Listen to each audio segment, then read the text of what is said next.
Hi all, Tony here from Immortality IMT, cryptocurrency for the longevity field. Head on down to the website, buy some tokens. If you're a lab, support the project and it may in turn fund your lab.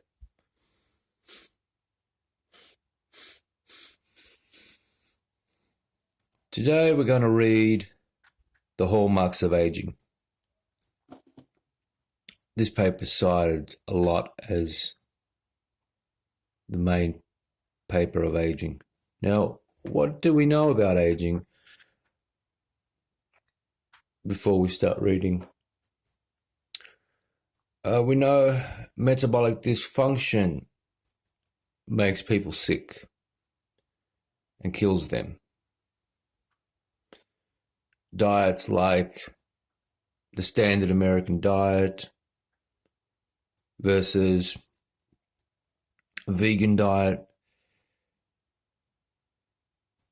is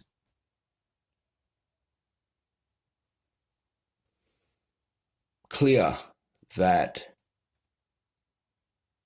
your diet affects your health and longevity.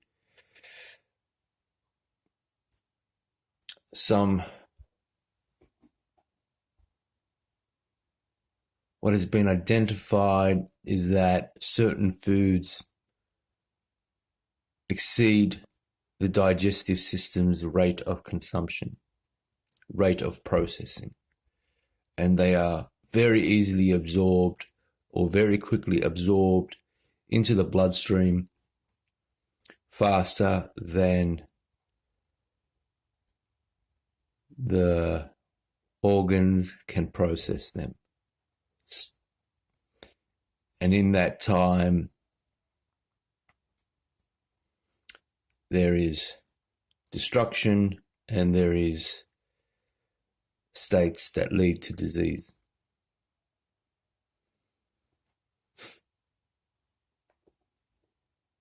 i.e., sugar floating around the bloodstream,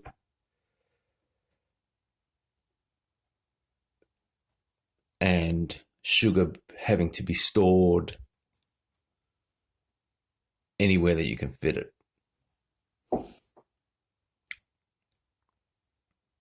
The other big one is inflammaging. And inflammaging is suffering some kind of damage internal in the body. It's an unseen damage that is occurring in people who are leading high stress lives and other behaviors are causing high inflammation. The proof of that is one of the very few things we know about supercentenarians is that they have very, very low inflammation. Tenfold decrease in the amount of inflammation they have. Now, inflammation occurs when you cut yourself.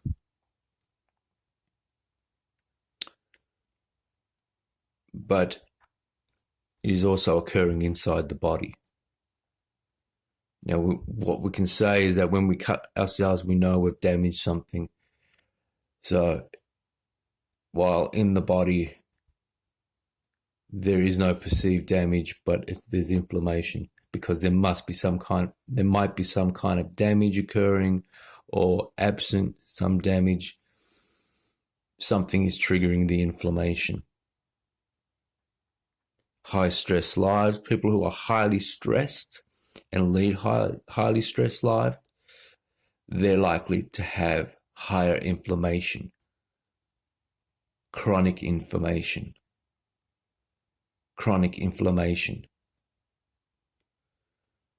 The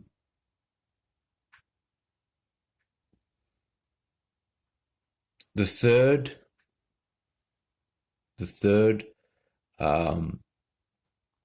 The third one that we're starting to look at this stage is the lack of regeneration with age.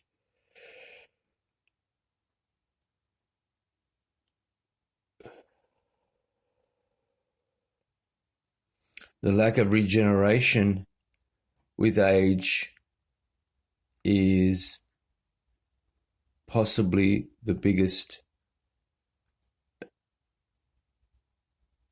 effect of aging. When you look at the, I would recommend you go look at autopsy reports of people that have lived a long time or generally died of common all-cause mortality, and look at the autopsies and reports and see all of the effects of the state of the body at that age. And the effect, to me, what I can conclude is there is just no maintenance. There is no maintenance of the arteries. There's no maintenance of the brain. There is no maintenance of the body in general. And it declines and it fails. And I would say the difference is that a young person has very robust maintenance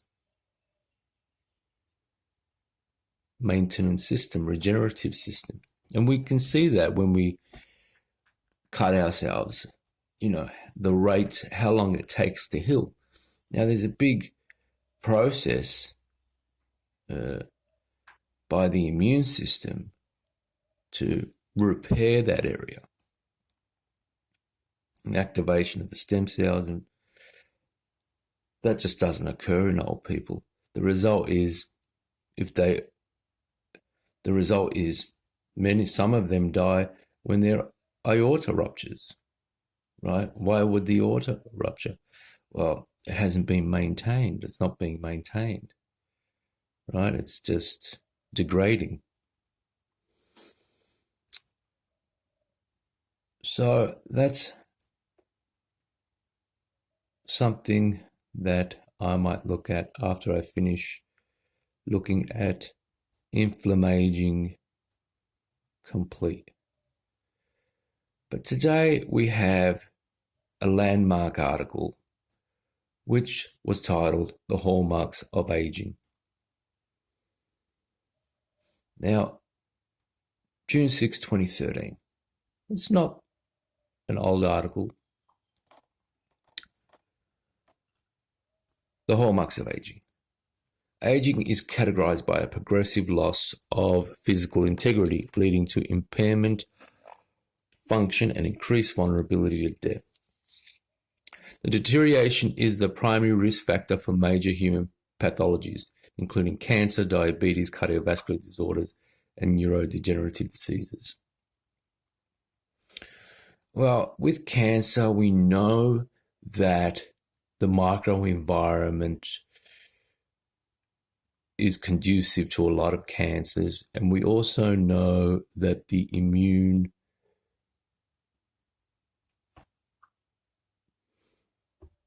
change in the immune system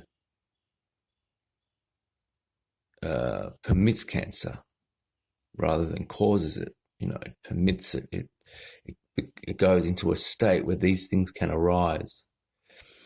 Diabetes, well,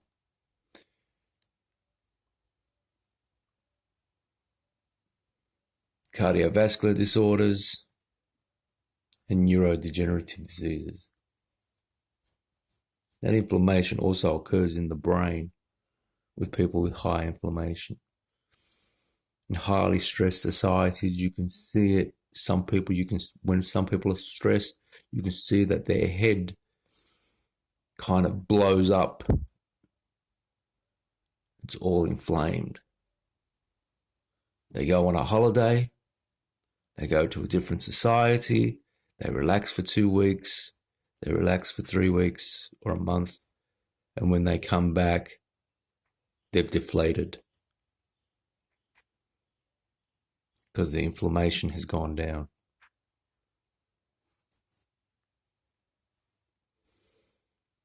Some societies use metabolic dysfunction and inflammation as weapons.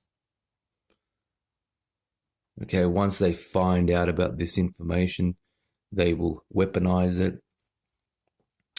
While other societies are serious about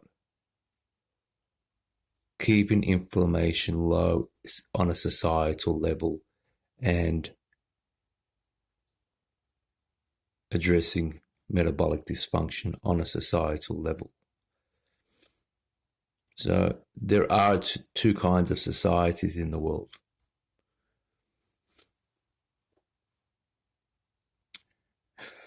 Aging research has experienced an unprecedented advance over recent years, particularly with the discovery that the rate of aging is controlled at least to some extent by genetic pathways and biochemical process conserved in evolution.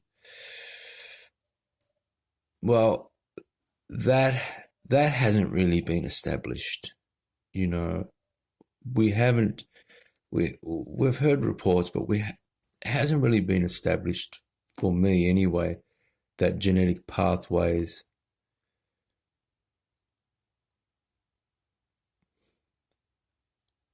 and biochemical processes. You know, I would like to see something more conclusive on that front. This review enumerates 9 tentative hallmarks that represent common denominators of aging in different organisms, with special emphasis on mammalian aging. These hallmarks are genomic instability, telomere attrition, epigenetic alterations, loss of proteasis, dysregulated nutrient sensing, mitochondrial dysfunction, cellular senescence, stem cell exhaustion, and altered cellular communication. A major challenge is to dissect the interconnectedness between the candidate hallmarks and their relative contributions to aging, with the final goal of identifying pharmaceutical targets to improve human health during aging with minimal side effects.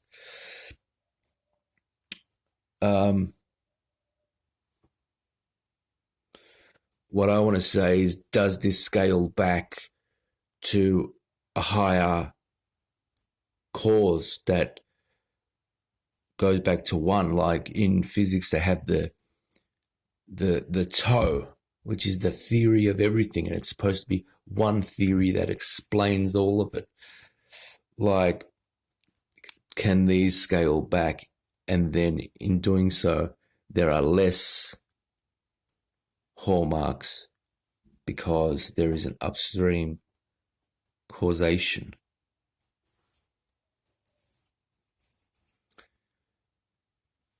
And pharmaceutical targets, that's Western centric. A lot of other societies would consider lifestyle alterations, especially societal, government down, as more valuable. And obviously, we want, if there is pharmaceutical efficacy or some therapy, some clinical therapy that's efficacious, then sure, definitely want those as well.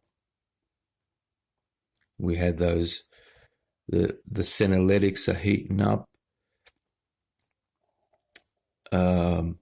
There's a lot of activity going on around the senolytic, but when will we have a senolytic that is generally available, and how real is that? How real is the senolytic? Is it just made up data, or is there really some health benefit of senolytics? We'll have to wait and see. Main text, introduction. Aging, which we broadly define as the time-dependent functional decline that affects most living organisms, has attracted curiosity and excited imagination throughout the history of humankind. However, it has only been 30 years since a new era in aging research was inaugurated following the isolation of the first long-lived strains in Caenorhabditis elegans, C. elegans. Nowadays, aging is subjected to scientific scrutiny based on the ever-expanding knowledge of the molecular and cellular basis of life and disease. The current situation of aging research exhibits many parallels with that of cancer research in previous decades. The cancer field gained major momentum in 2000 with the publication of a hallmark paper that enumerated 6 hallmarks of cancer, recently expanded to 10. This categorization has helped to conceptualize the essence of cancer and its underlying mechanism. Well, if it's gone from 6 to 10, you're going the wrong way.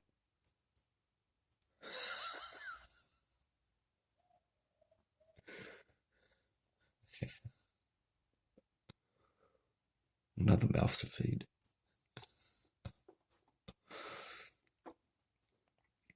At first, cancer and aging may seem to be opposite processes. Cancer is the consequence of an aberrant gain of cellular fitness, whereas aging is categorized by a loss of fitness. At a deeper level, however, cancer and aging share common origins. The time-dependent accumulation of cellular damage is widely considered to be the general cause of aging.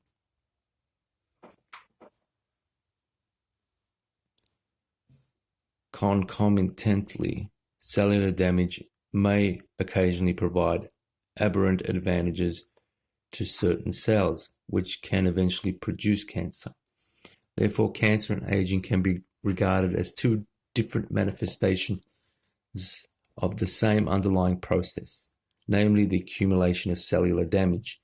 In addition, several of the pathways associated with aging, such as atherosclerosis and inflammation, involve uncontrolled cellular overgrowth or hyperactivity. Based on this conceptual framework, several critical questions have arisen in the field of aging regarding the physiological sources of aging causing damage, the compensatory responses that try to re-establish homeostasis, the interconnection between the different types of damage, and compensatory responses and the possibilities to intervene exogenously to delay aging. Now, we seem to brush over that. Now, the accumulation of cellular damage, but what we're finding with inflammation, hyperactivity, it's kind of like it's more, you have an optimal state, and then you have this other state, which is coming about through the alteration of the chemistry in the body, and it's causing the state of it to be altered. So you're deviating from an optimal state, and it's sort of going off into, it's going sideways, and then it ends, and then it breaks.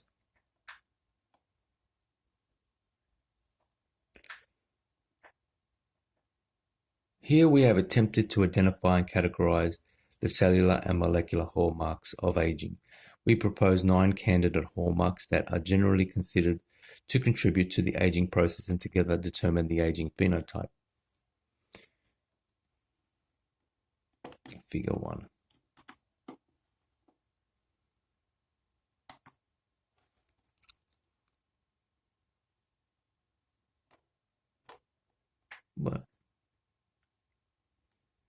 Okay, so that's That's that famous picture that everyone uses.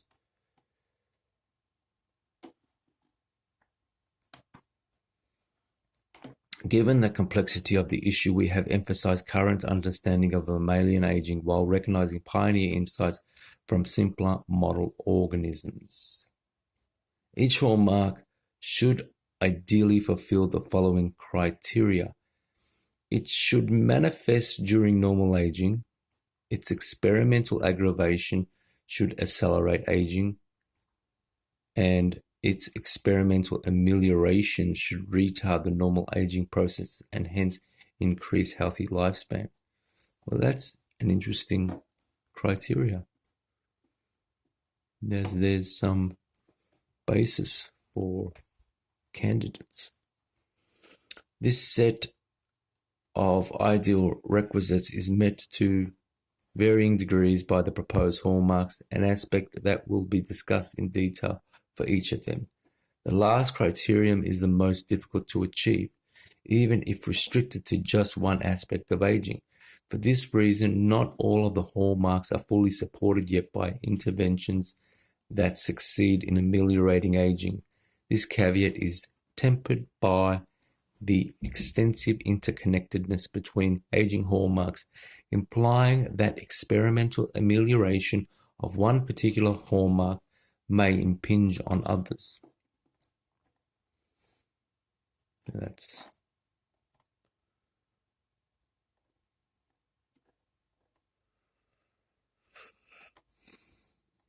all right. Let's start with genomic instability. One common denominator of aging is the accumulation of genetic damage throughout life. Figure 2.A.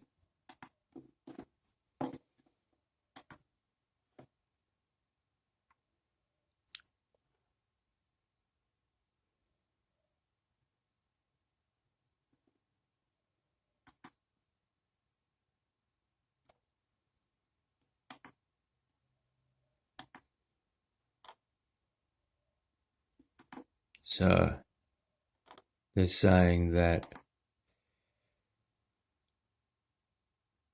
exogenous damage chemicals, UV radiation coming in, endogenous damage, RAS, replication error, spontaneous reactions, they're creating these DNA lesions.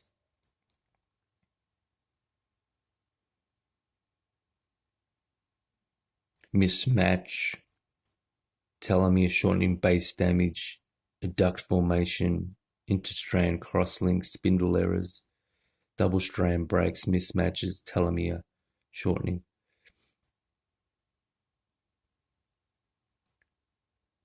And what are these ones? Telomerase, BER, NER, TLS, HR, NER, TLS, SAC, NR, NERJ, MR, telomerase. So there is this damage coming in, these things coming in, they're damaging the DNA. Is that what's causing the inflammation? And then there's the repair pathways. These are the repair pathways. It says DNA methylation, histone modification, chromatin remodeling.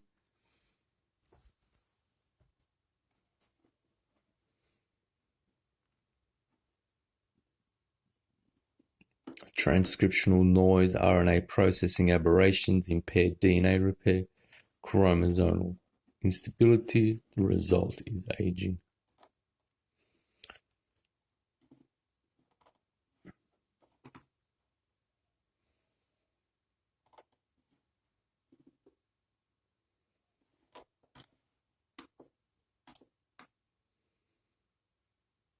Big problem. And then there was that paper from the other day, and they said that before these damages end the organism's life, it happens before then. Something ends the organism before the rate of damage the rate of natural damage ends the organism. But if all of those things were solved, the rate of damage would arise. The rate of damage would then be the cause of death, but most humans or organisms, they never get to that stage. You know, most of them will get some localized event that will end their lives, like cardiovascular disease.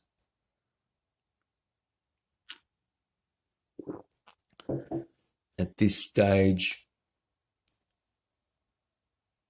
the efficacy is on all-cause mortality and all-cause morbidity. And if they're ever solved, these damages might arise as being, you know, the new all-cause mortality list. But most people will never get. Genomic damage will never be the cause of somebody's death, and it's not even connected. You know, that they will probably get a heart attack or something like that. And that heart attack is not based on, you know, DNA damage. It's based on just wear and tear. Or it's based on a decline in the maintenance of the organism, of that system, that regenerative system that would hone in on the inflammation and conduct repair, which is, you know, the other part of the immune system, which they're shown that you can get really great regeneration if you activate those parts of the immune system, if you inhibit other parts and upregulate regenerative aspects of it. And plus, that's all tied to the stem cells, and so if you have stem cell senescence, it all goes down anyway. Through the relevance of these and other progeroid syndromes to normal aging remains unsolved due to, in part, to the fact that they recapitulate only some aspects of aging. The integrity and stability of DNA are continuously challenged by exogenous physical, chemical, and biological agents, as well as by endogenous threats, including DNA replication errors, spontaneous hydrolytic reactions, and reactive oxygen species loss. The genetic lesions arising from extrinsic and intrinsic damages are highly diverse and include point mutations, translocation, chromosomal gains and losses, telomere shortening, and gene disruption caused by the integration of viruses or transposons. To minimize these lesions, organisms have evolved a complex network of DNA repair mechanisms that are collectively capable of dealing with most of the damages inflicted to nuclear DNA.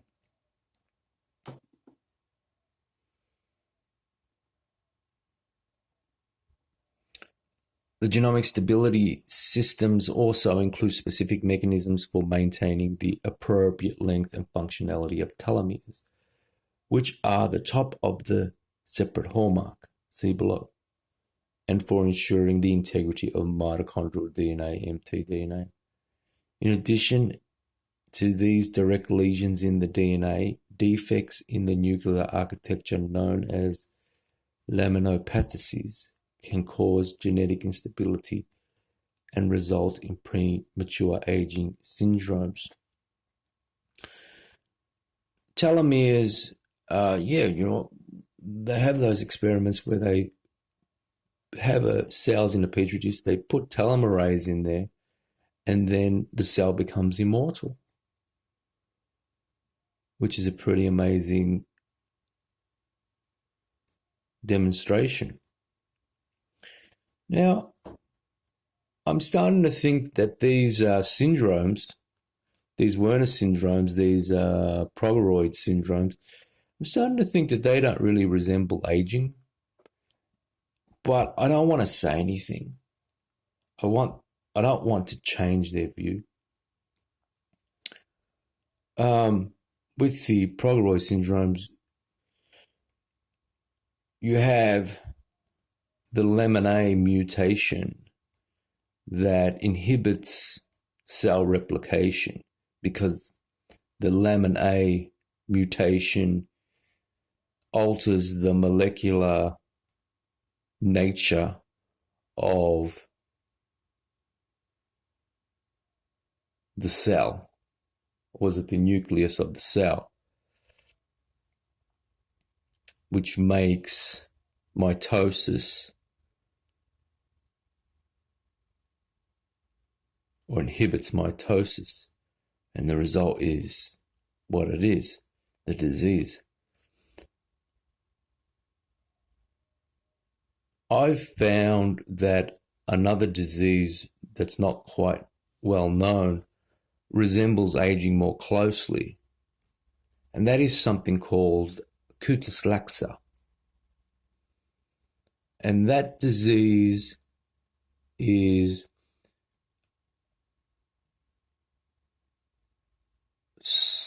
a dysregulation of the structure, extracellular matrix. People who have cutis laxa that are 16, they look like they're 80. Maybe they don't feel like they're 80. I don't know, but I think it more resembles an aging person than I think the Werner syndromes are, the laminopathies are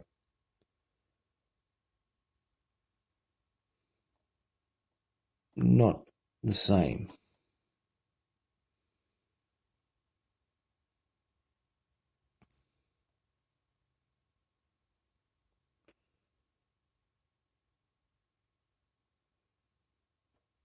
Two, nuclear DNA. Somatic mutations accumulate within cells from aged humans and model organisms. Other forms of DNA damage, such as chromosomal ploidies, and copy number variations, have also been found associated with aging. Increased clonal mosaicism for large chromosomal anomalies have been also reported.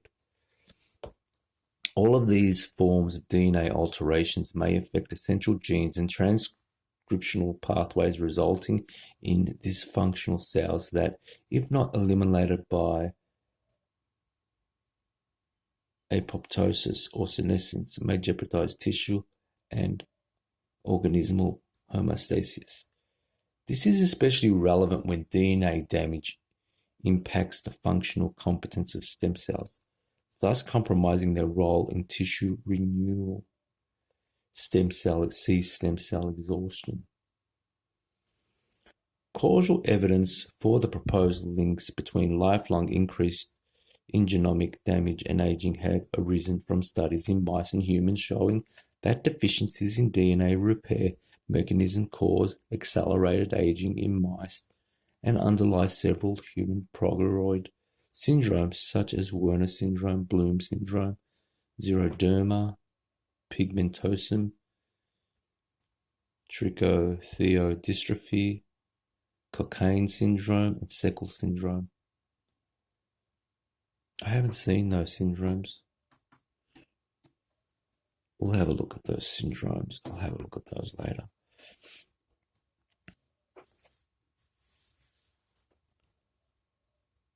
Moreover, transgenic mice overexpressing BABA1, a mitotic checkpoint component that ensures accurate segregation of chromosome, exhibit an increased protection against aneuploidy and cancer, as well as extended healthy lifespan. The latter findings provide experimental evidence that artificial reinforcement of nuclear DNA repair mechanisms may delay aging.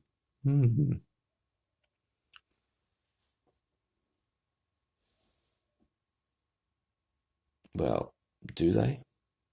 That was 7 years ago.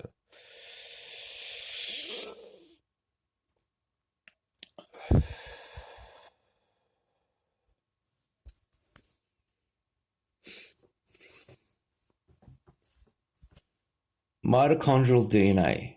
Mutations and deletions in aged mtDNA may also contribute to aging. mtDNA has been considered a major target for aging-associated somatic mutation due to the oxidative microenvironment of the mitochondria, the lack of protective histones in the mtDNA, and the limited efficacy of the mtDNA repair mechanism compared to those of nuclear DNA.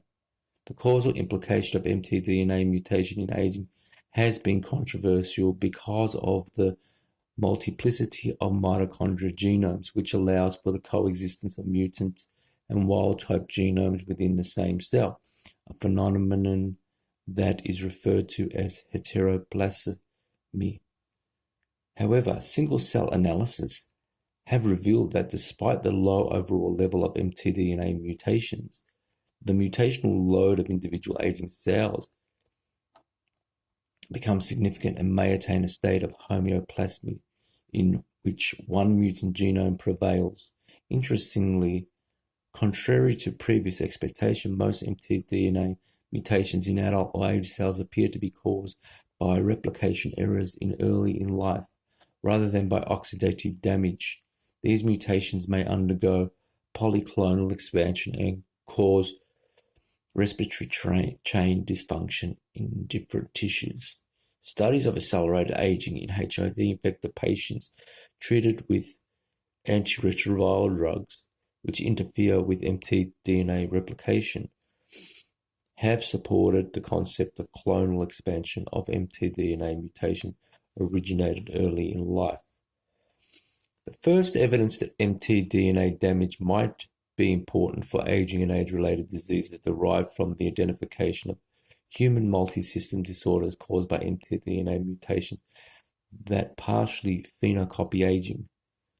Further causative evidence comes from studies on mice that are deficient in mitochondrial DNA polymerase Y, whatever letter that's supposed to be.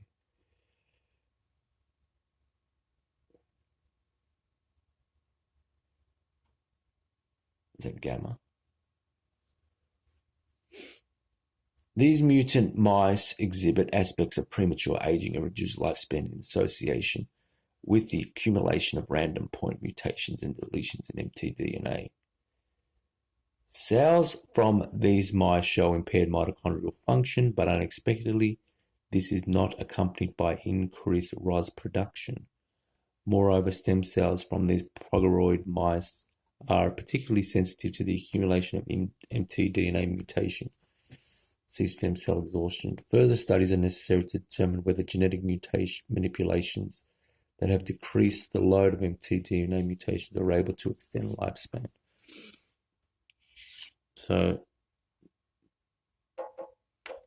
does decreasing the load of mtDNA mutation extend lifespan? I know some people want to say that the mitochondria exhibit the state of the organism.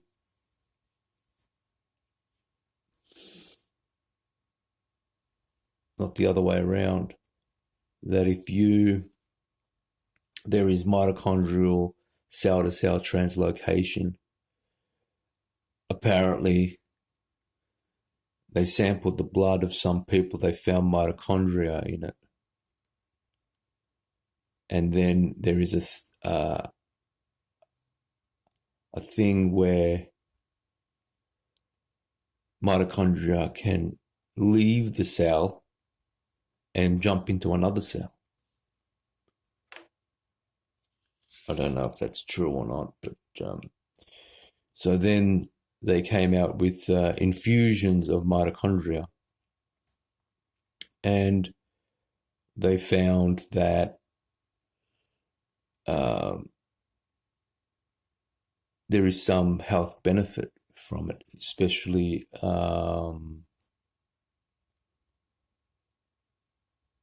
they had those experiments with the reperfusion injury and children with heart defects, and they infused mitochondria into them. And apparently there was some improvement.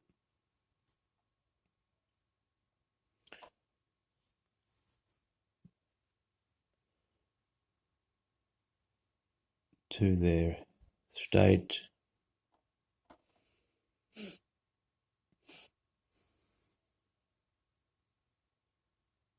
But what he said is that like the organism, so the mitochondria, like I can't vouch for that, but if the organism is in a good state, the mitochondria are also exhibiting a healthy state. But if the organism is declining, the mitochondria are also declining, but not as though the mitochondria are causing it, but as if they're receiving the state of the organism. Nuclear architecture. Defects in the nuclear lamina can also cause genome instability. Nuclear lamins constitute the major components of the nuclear lamina and participate in genome maintenance by providing a scaffold for tethering chromatin and protein complexes that regulate genomic stability. So that becomes structural aging rather than cellular aging. The nuclear lamina attracted the attention of aging researchers after the discovery that mutations in genes encoding protein components of this structure or factors affecting their maturation and dynamics cause accelerated aging syndromes such as the Hutchinson-Gilford and the Nestor-Guillermo progeria syndromes. Alterations of the nuclear lamina and production of an aberrant pre-lamin A isoform called progeriin have also been detected during normal human aging. Telomere dysfunction also promotes progeriin production in normal human fibroblasts upon prolonged in vitro culture, suggesting intimate links between telomere maintenance and progeriin expression during normal aging. In addition to these age-associated changes in A-type lamins, lamin B1 decline during cell senescence, pointing to its utility as a biomarker for this process.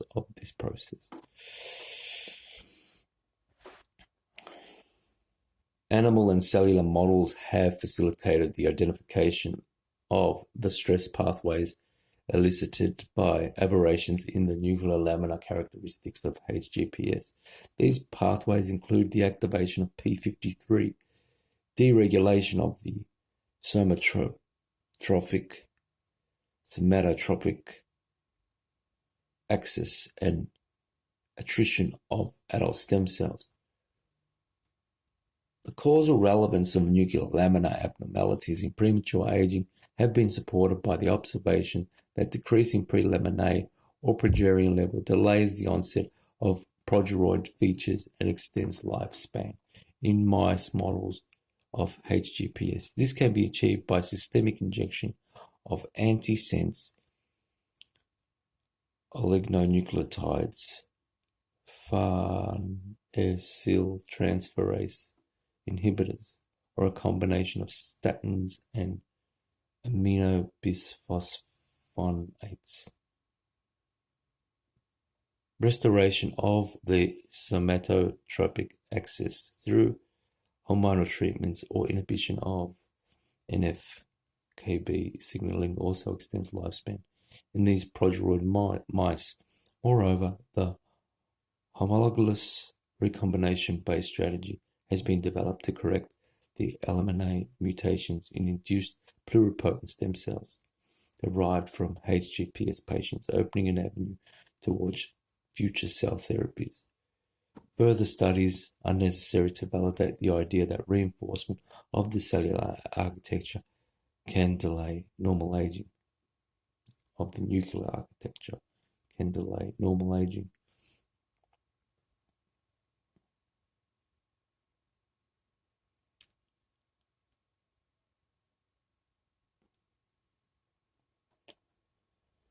Overview. This is extensive evidence that genomic damage accompanies aging and that it's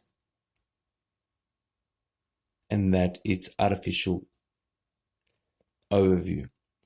This is extensive evidence that genomic damage accompanies aging and that its artificial induction can provoke aspects of accelerated aging. In the case of the machinery that ensures faithful chromosomal segregation, there is genetic evidence that its enhancement can extend longevity in mammals. Also, in the particular case of progerias associated with nuclear architecture defects, there is proof of principle for treatments that can delay premature aging. Similar avenues should be explored to find interventions that reinforce other aspects of nuclear and mitochondrial genome stability, such as DNA repair, that could have positive impacts on normal aging. Telomeres constitute a particular case and are discussed separately. Well, none of that has yet to be seen. Telomere attrition. Accumulation of DNA damage with age appears to affect the genome near to randomly. But there are some chromosomal regions, such as telomeres, that are particularly susceptible to age-related deterioration. Replicative DNA polymerases lack the capacity to replicate completely the terminal ends of linear DNA molecules, a function that is proprietary of a specialized DNA polymerase known as telomerase.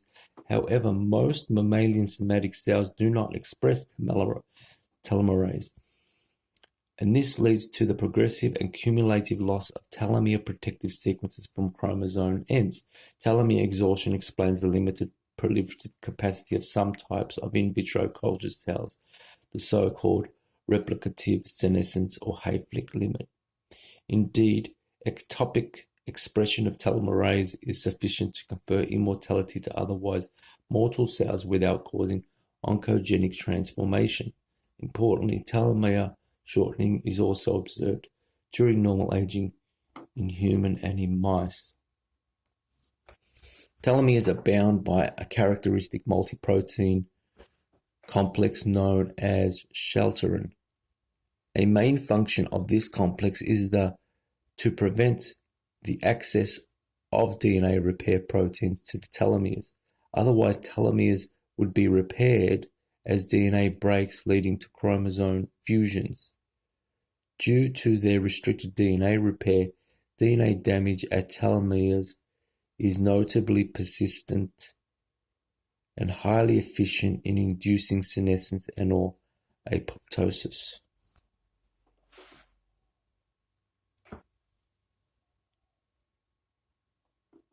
Telomerase deficiency in humans is associated with premature development of diseases such as pulmonary fibrosis, dyskeratosis congenita, and aplastic anemia, which involve the loss of the regenerative capacity of different tissues. Telomere uncapping and rampant chromosome fusions can also result from deficiencies in shortening components. Shortening mutations have been found in some cases of aplastic anemia and dyskeratosis congenita.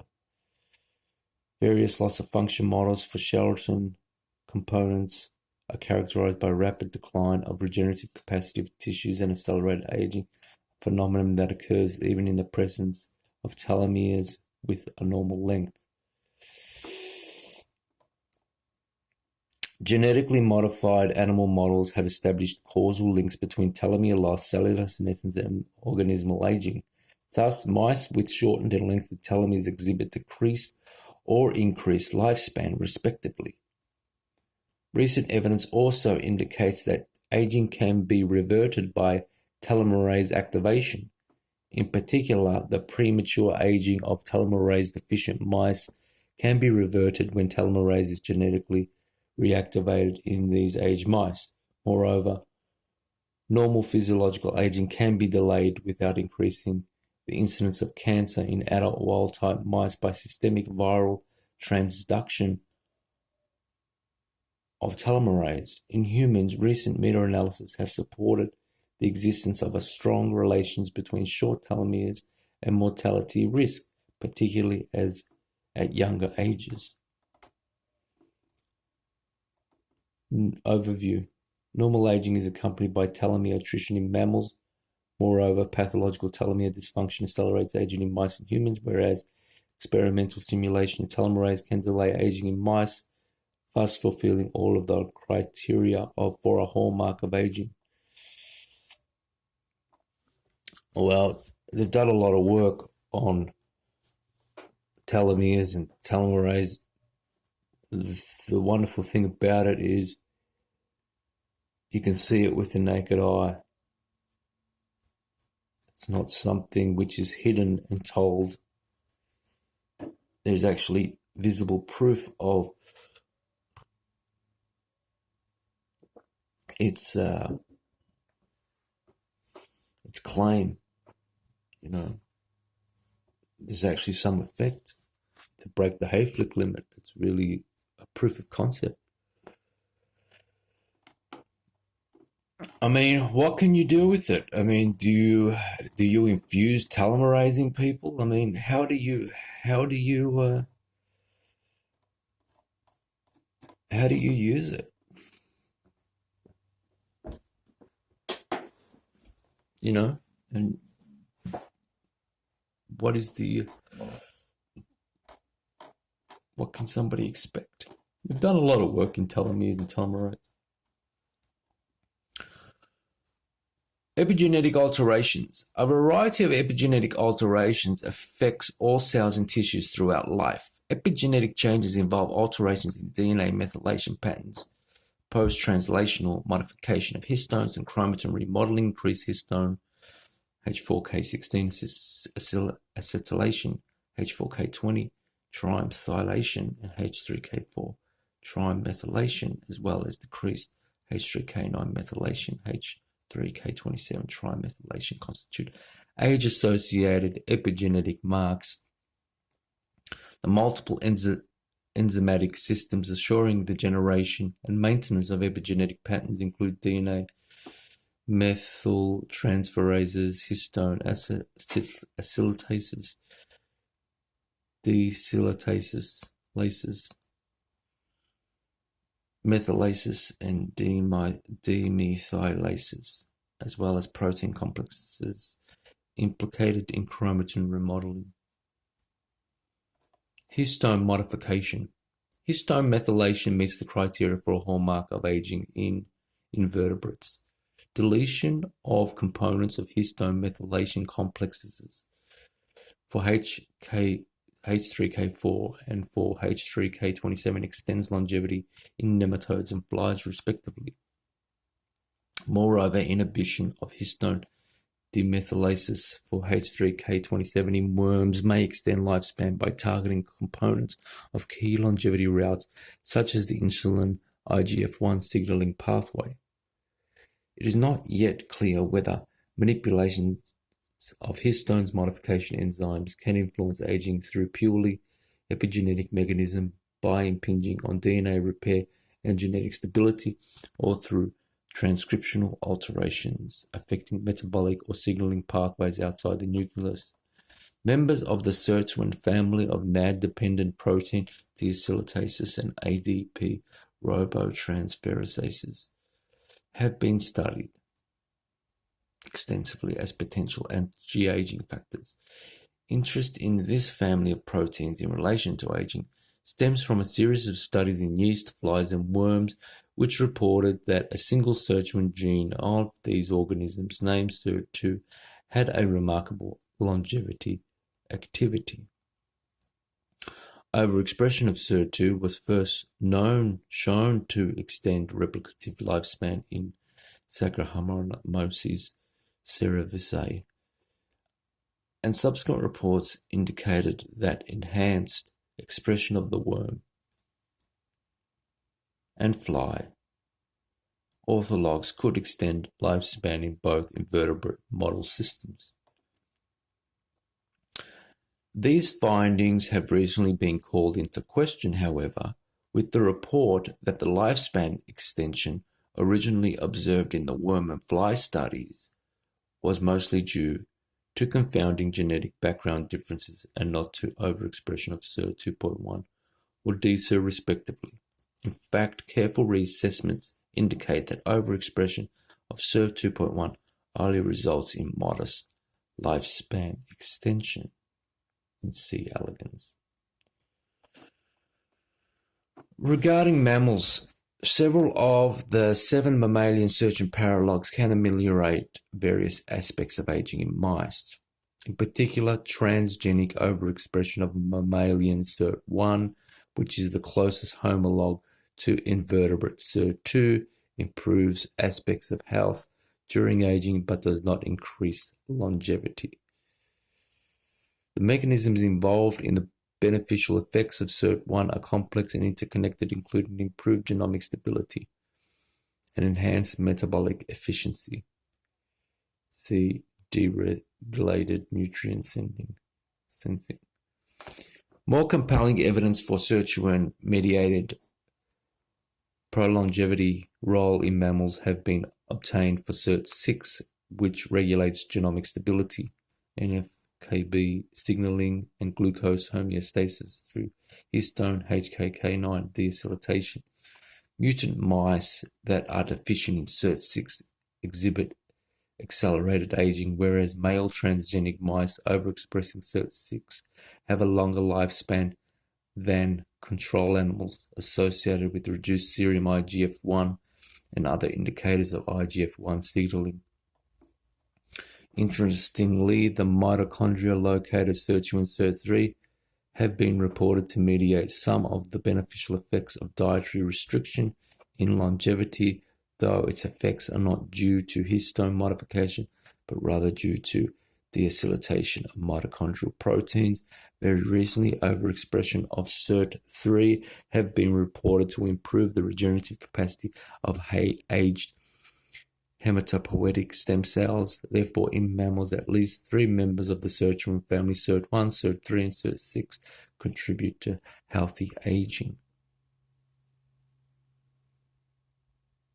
DNA methylation. The relationship between DNA methylation and aging is complex.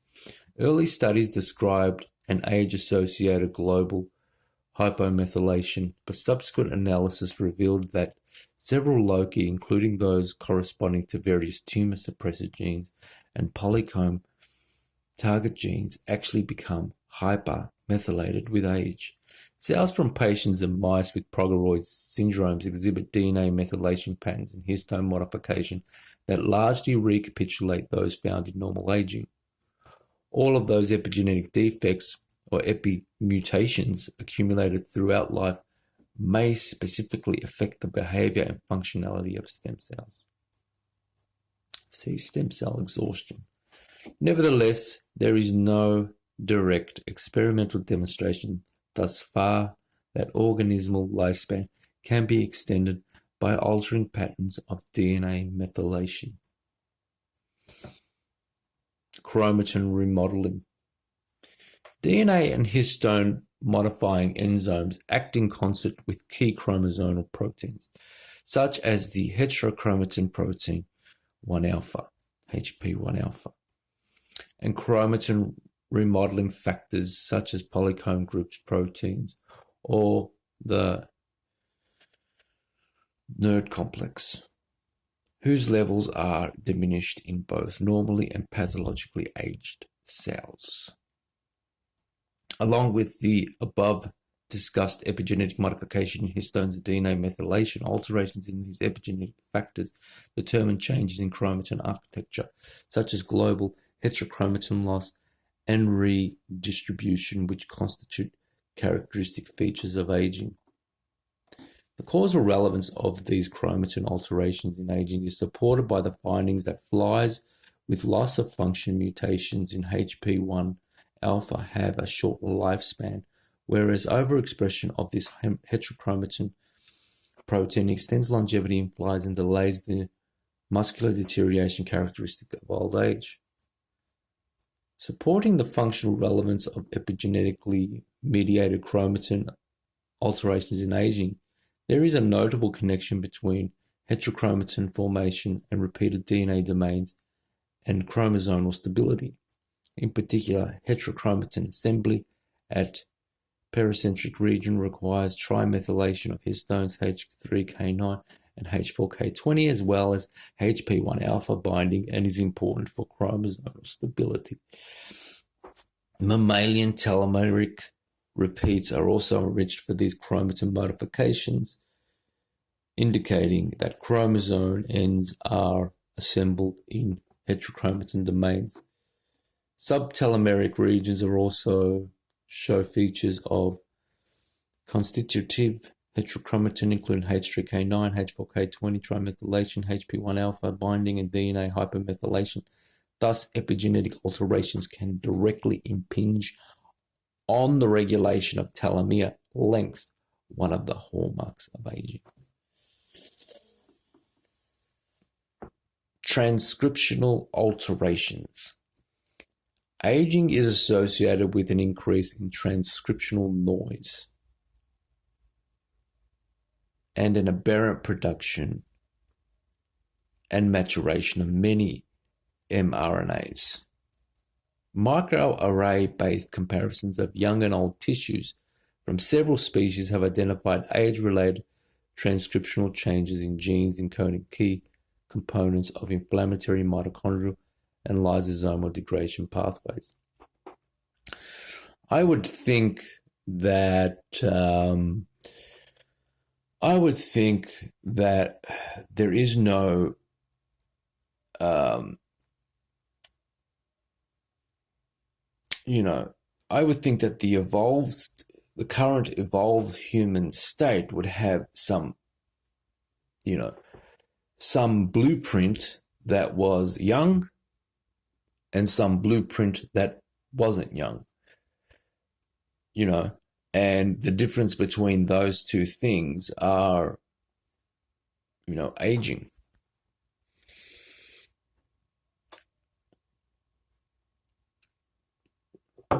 You would then, look for ways in which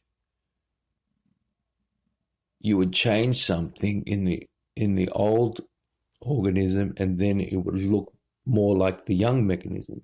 And if you kept doing that for everything, you would eventually delay aging,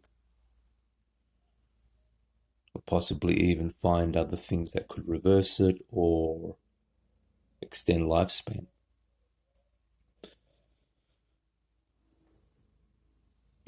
As the biomarkers are really that young state, and the way that its chemistry is, its physical chemistry.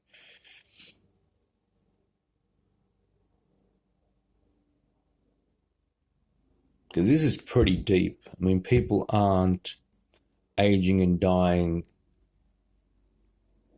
because of this. People are a long way from this, I would say. I would say that they are,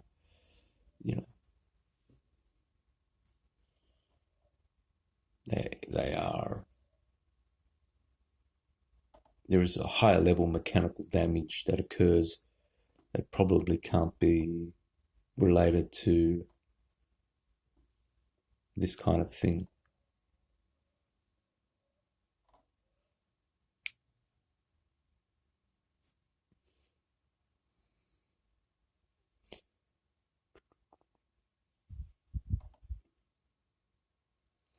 Aging is associated with an increase in transcriptional noise and an aberrant production and maturation of mRNAs. Microarray-based comparisons of young and old tissues from several species have identified age-related transcriptional changes in genes encoding key components of inflammatory, mitochondrial, and lysosomal degradation pathways. These aging-associated transcriptional signaling also affect non-coding RNAs, including a class of miRNAs, miRs, that is associated with the aging process and influence lifespan by targeting components of longevity networks or by regulating stem cell behavior. Gain and loss of function studies have confirmed the capacity of several miRNAs to modulate longevity in Drosophila melanogaster and C. elegans. Yeah, well, we all know that the chromatin is a big aspect of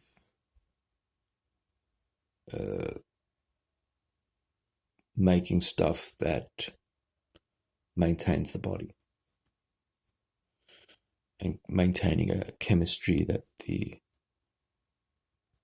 a more optimal chemistry. Reversion of epigenetic changes. Unlike DNA mutation, epigenetic alterations are at least theoretically reversible, hence offering opportunities for the design of novel anti-aging treatments. Well, that's what we're all about at Immortality IMT. We want to be able to see a line where it can find its way to some novel treatment that has fantastic efficacy and always improving efficacy. Not societal, not as industrial medicine, but just one private clinic. And, with the correct protocols and all the standards and safety.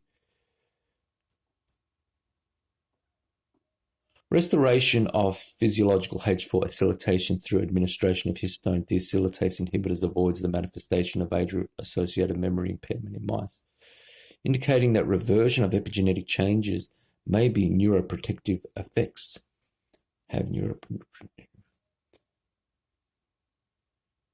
Indicators of histone acylase transferases also ameliorate the premature aging phenotypes of progeroid mice and extend their lifespan.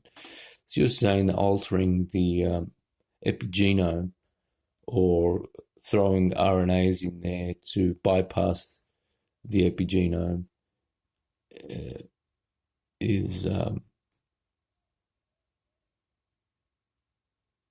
ameliorates premature aging and extends lifespan in progeroid mice.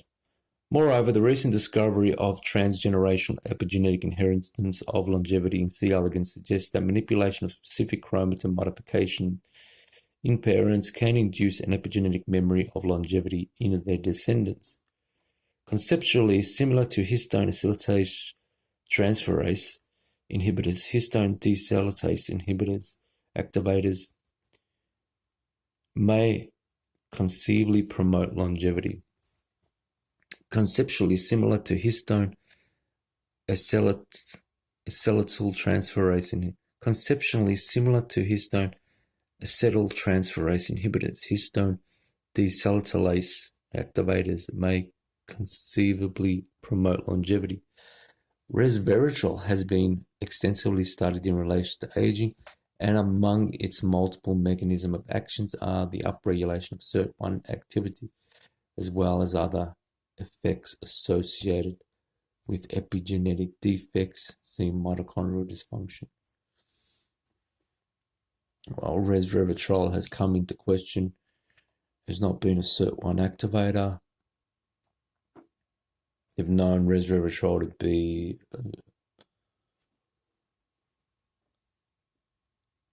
a cell stressor for a long time. I don't think there are any SIRT activators, any SIRT1 activators, or there are no proven SIRT1 activators.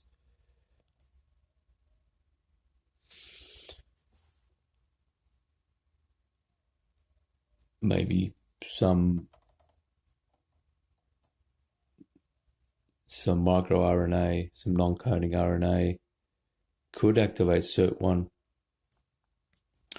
What they done is they looked at a lot of these microRNAs that were floating around in babies. Now, the baby wasn't injured, but they were looking at the microRNAs that were floating around in a young baby during birth, or during at a very, very young age when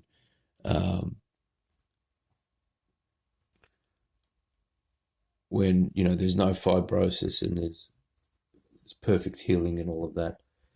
And they took that microRNA and they put it in, the Oglo machine, and they, created a whole lot of these mRNAs, and they put it on a person who had a third-degree burns. They had third-degree burns, and they put this microRNA on the third-degree burns, and it actually healed like baby's skin. The way that it healed was absolutely perfect in structure and in the cell, in the appearance of it. It looked like baby skin. So that's interesting. Just putting that out there. But go find a picture of it. There's a video out there by Ed Park, Dr. Ed Park, which has a exosome clinic out there, I think in Hawaii. And he does some videos like this, and he showed us these microRNAs on a third-degree burns victim and how it actually healed better. It looked better than his other skin that wasn't burnt because of the way that it healed. Now, I'm not saying anything about potential therapy, but it's just an observation. Overview. There are multiple lines of evidence suggesting that aging is accompanied by epigenetic changes and that epigenetic permutations can provoke progeroid syndromes in model organisms. Furthermore, SIRT6 exemplifies an epigenetically relevant enzyme whose loss of function reduces longevity and whose gain of function extends longevity in mice. Collectively, these works suggest that understanding and manipulating the epigenome holds promise for improving age-related pathologies and extending healthy lifespan.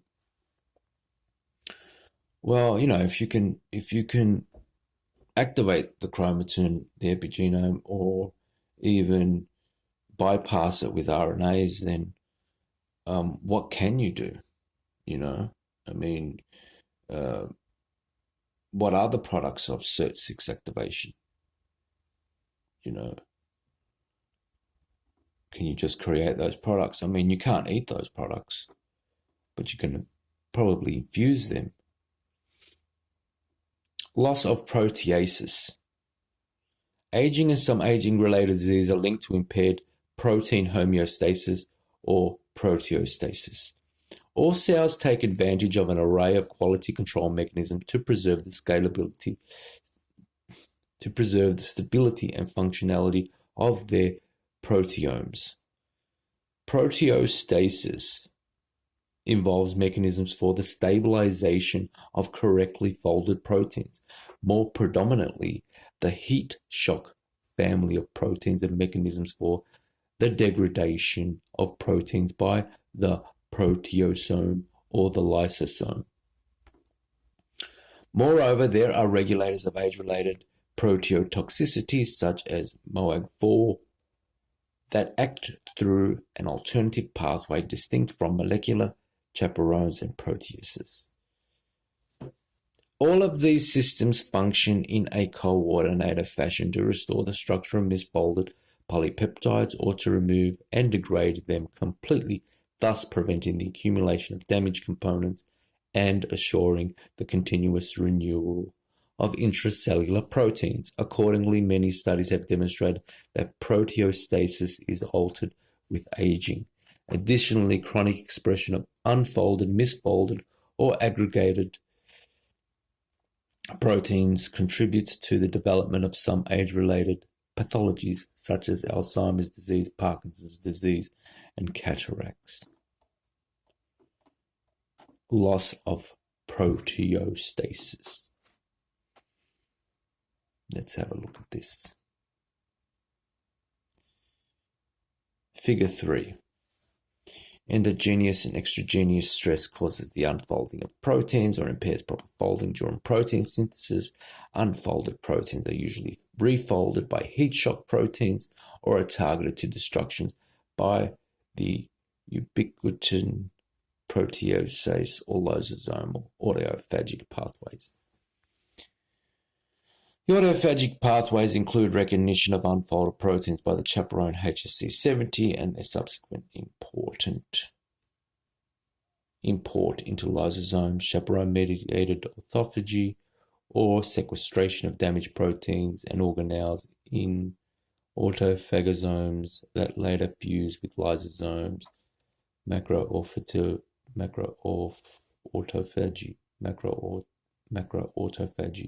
Failure to refold or degrade unfolded proteins can lead to their accumulation, aggregation, resulting in proteotoxic effects.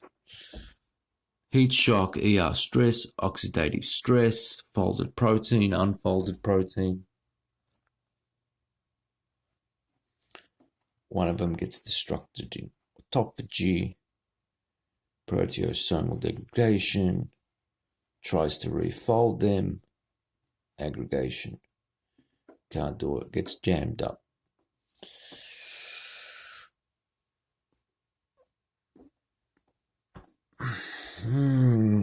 It's interesting, but kind of leaves us, how do we know what's going on? How do we know when this happens?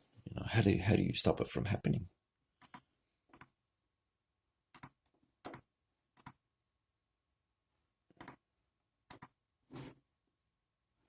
That's the thing about this.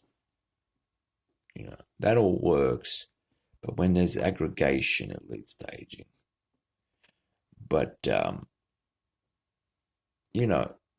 there's those things you can do, but, there's no real guarantee that it's stopping any aggregation or that your lysosomal is functioning correctly with age, that the acids that break down these proteins haven't lost their acidity, their potency. Okay, and then sort of like they might get jammed up in here with the lysosomal storage diseases.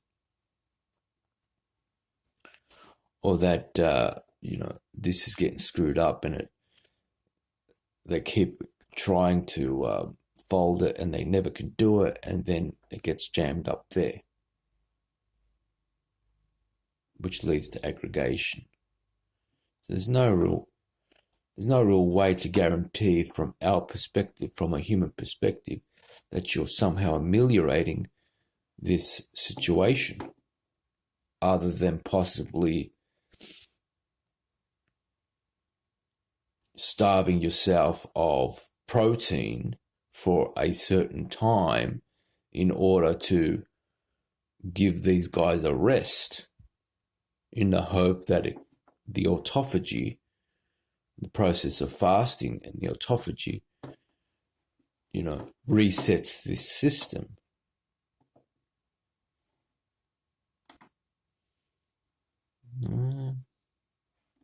Not much hope there.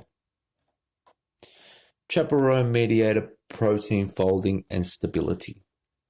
The stress-induced synthesis of cytosolic and organelle-specific chaperones is significantly impaired in aging.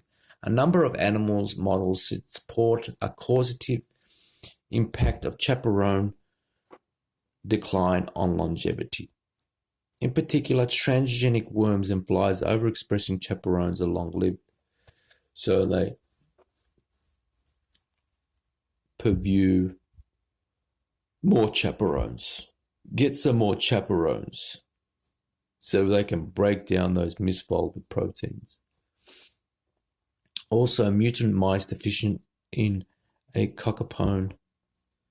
chaperone of the heat shock family exhibit accelerated aging phenotypes, whereas long-lived mouse strains show a marked upregulation of some heat shock proteins. Moreover, activation of the master regulator of the heat shock response, the transcription factor HSF1, increases longevity and thermotolerance in nematodes, while amyloid binding components can maintain proteostasis during aging and extend lifespan. In mammalian cells, desiltation HCF1 and SIRT1 potentiates the transactivation of heat shock genes such as HSP70, whereas downregulation of SIRT1 attenuates the heat shock response. Isn't that what people do when they try cryotherapies or sauna? Those people that push sauna,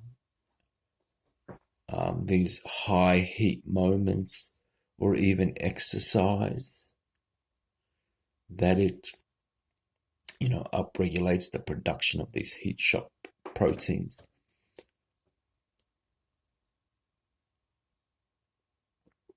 To contend with proteostasis, loss of proteostasis. How effective?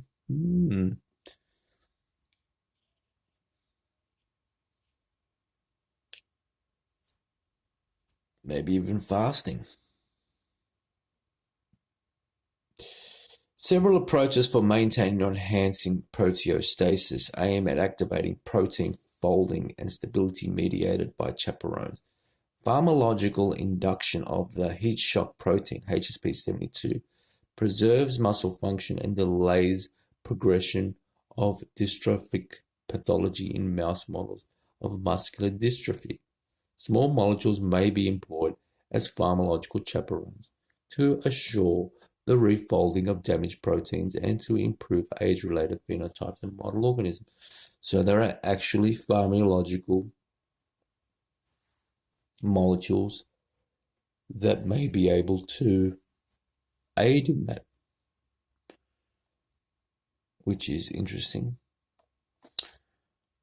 Proteolytic systems. The activities of the two principal proteolytic systems implicated in protein quality control, namely the autophagy lysosomal system and the ubiquitin proteasome system, decline with aging, supporting the idea that collapsing proteostasis constitutes a common feature of old age. Wow.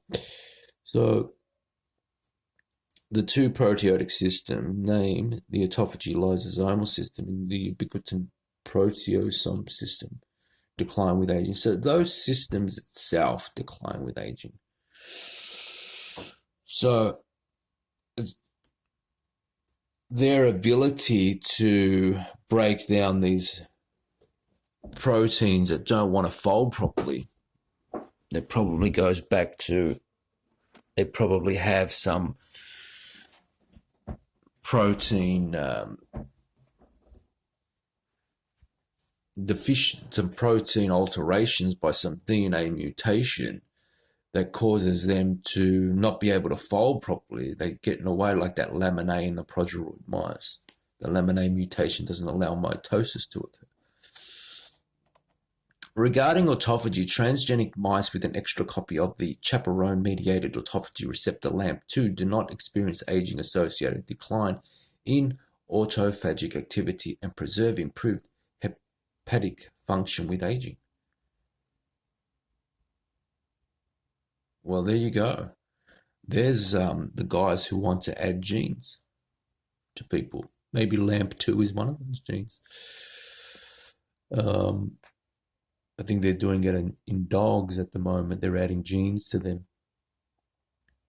No word on how that's going.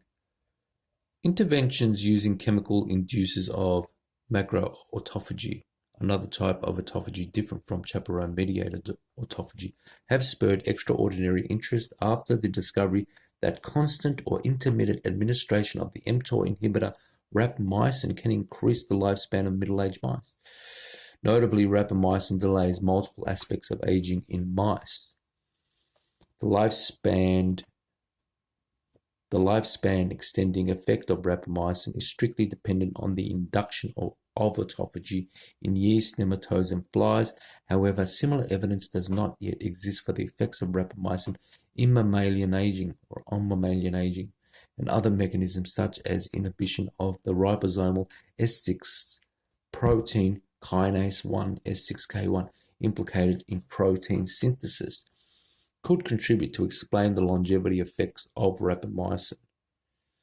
See deregulated nutrient sensing.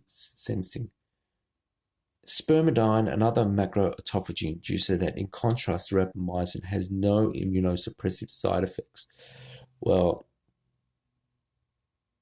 don't call rapamycin's immunosuppression a side effect, because the immune system is so much implicated in aging that that side effect could actually be a feature, not a bug, i.e.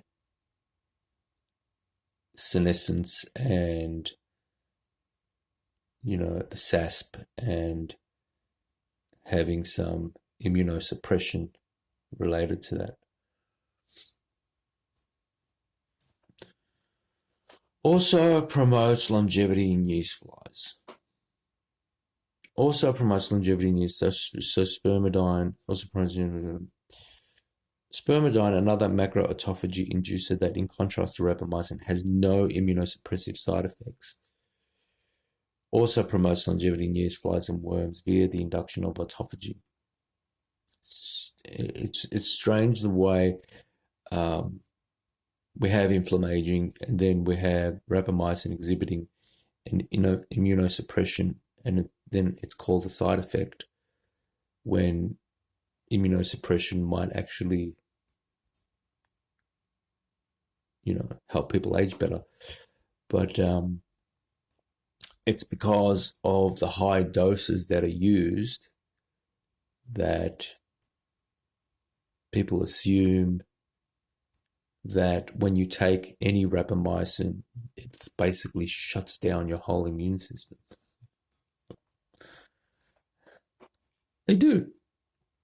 They think you take a bit of rapamycin and suddenly, your immune system's turned off.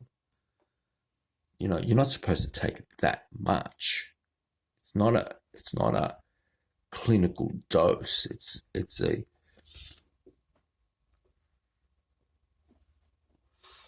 similarly, nutrient supplementation with polyamine preparations containing spermidine or provision of a polyamine producing gut flora increases longevity in mice. Oh, wow. Dietary supplementation with W6 polyunsaturated fatty acids also extends lifespan in nematodes through autophagy activation. Autophagy activation, well, that's the metabolic thing. In relation to the proteasome, activation of EGF signaling extends longevity in nematodes by increasing the expression of various components of the ubiquitin proteasome system.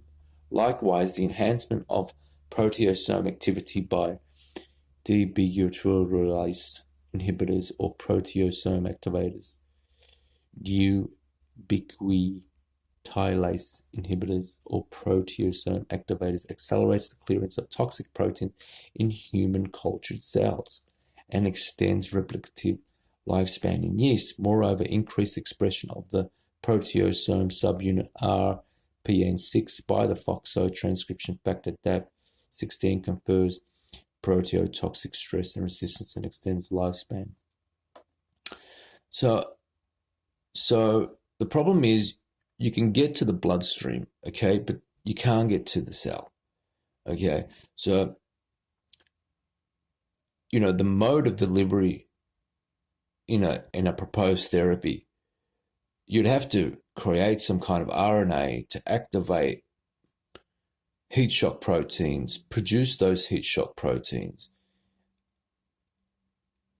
and that RNA was sent through, an infusion or something like that. Overview. There is evidence that aging is associated with perturbed proteostasis and experimental perturbation of proteostasis that can participate age-related pathologies. Precipitate. Overview.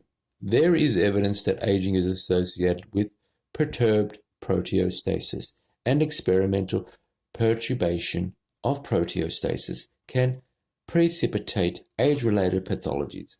There are also remarkable examples of genetic manipulations that can improve proteostasis and delay aging in mammals. So, this proteostasis, they're big on this proteostasis management, but the mode of delivery is all important.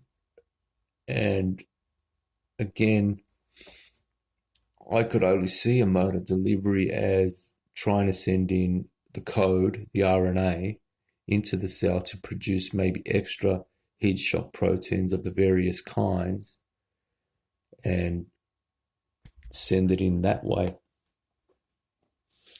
Otherwise, you're going to have those people who are working on putting extra copies of proteins, and they'll probably add more of these LAMP1s and some of these, the production of some of these heat shock proteins, so that there is a probability that more of them will be produced. How many of them? What's the optimal amount? I don't know. Deregulated nutrient sensing. Deregulated nutrient sensing. The somatotropic axis in mammals comprises the growth of hormone.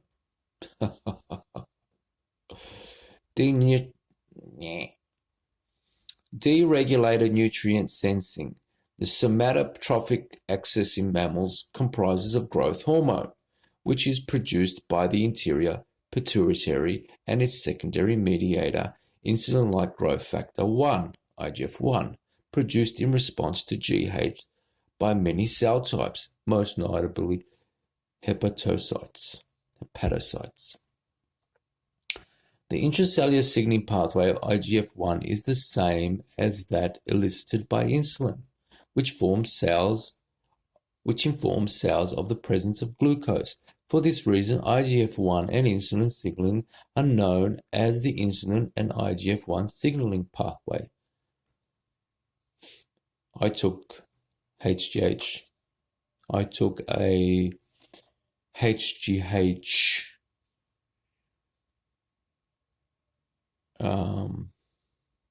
activator, something that the signaling, something that signals the pituitary gland to make more HGH. And I felt great. Could have been placebo, but I went to the gym. I started pumping weights. I could lift more. It was fantastic. The sad thing about it is they wouldn't give me any more. Give me more!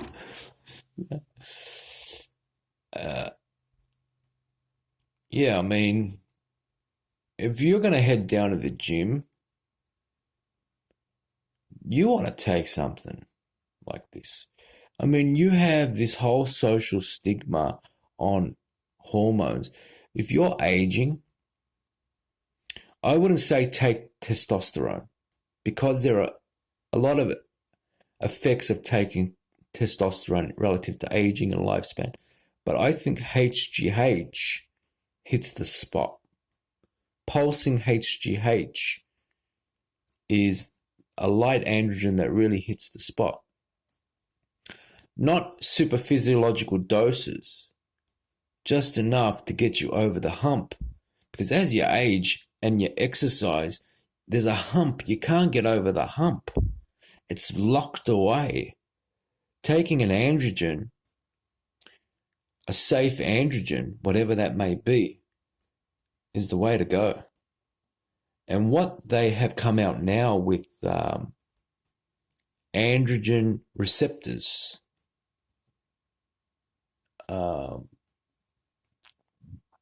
antagonists, is that what they're called?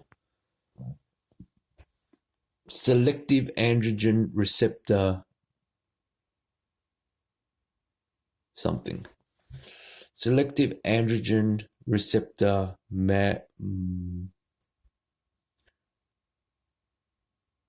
modulators. Selective androgen receptor modulators. And what they are is they're pharmaceuticals, oral pharmaceuticals that select for the androgen receptor. So you don't have to inject hormones anymore. People who are injecting hormones are probably yesterday. These are oral pharmaceutical compounds that are selective for androgen receptors. And I wouldn't recommend people take them all the time. These aren't on the market for people to take. What I recommend is before you go to the gym or before you go for a jog or a run, a few hours before you take one of these, maybe once a week only, and you get over the hump. And what happens is you have a much stronger paracrine effect,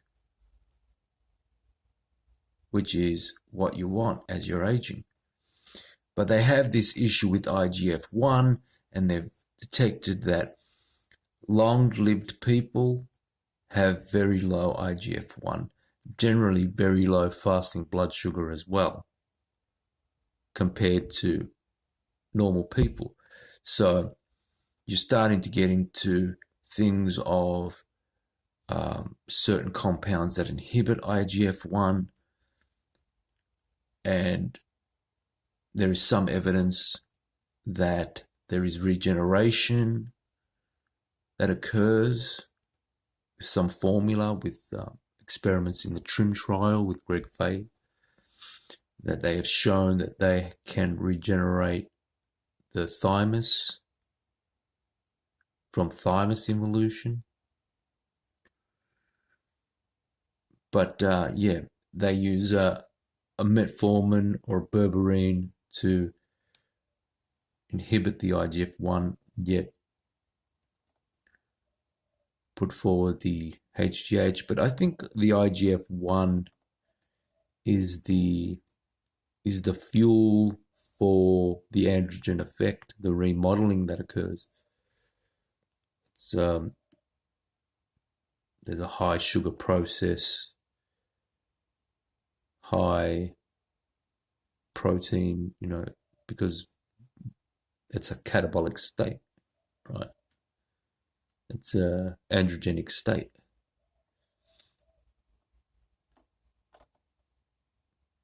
Which is pulsed with the catabolic state.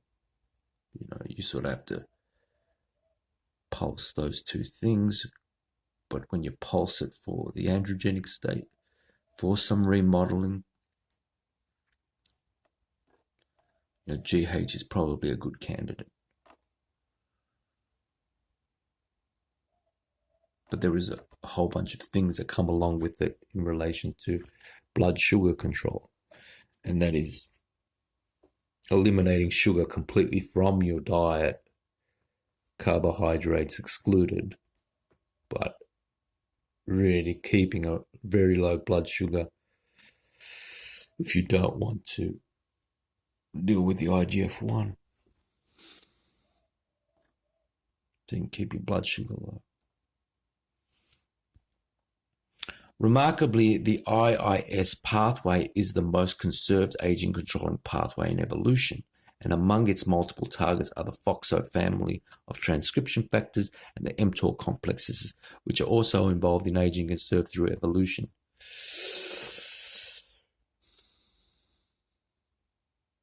Genetic polymorphisms or mutations can reduce the functions of the GH-IGF-1 receptors, insulin receptors, or downstream intracellular effectors such as ADK, mTOR, and FOXO have been linked to longevity both in humans and in model organisms, further illustrating the major impact of trophic and bioenergetic pathways on longevity.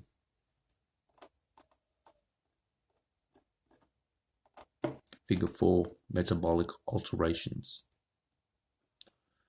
Let's see what this says. So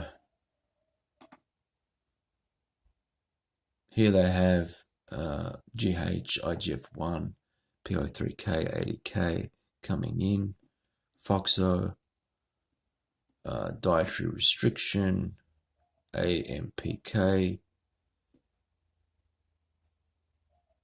SIRT1, and they all lead to aging.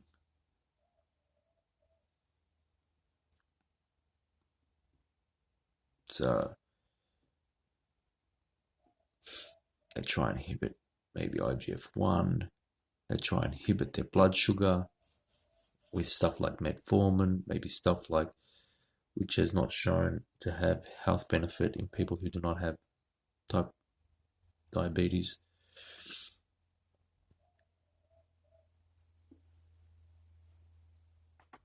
Then there has to be something probably a little bit lighter. What is this other one?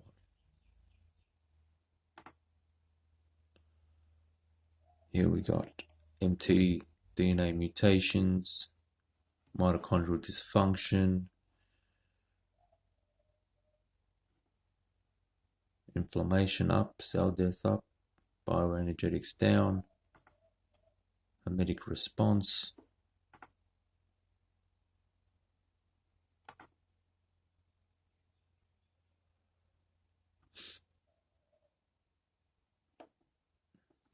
You got this pathway leads to aging. Too complicated.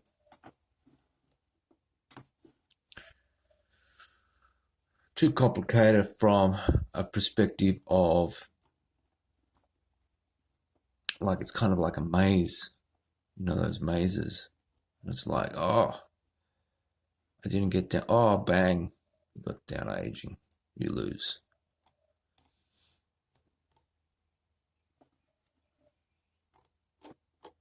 Too complicated in terms of, you know, dietary restriction. Yeah, sure. But, you know, that's a losing battle.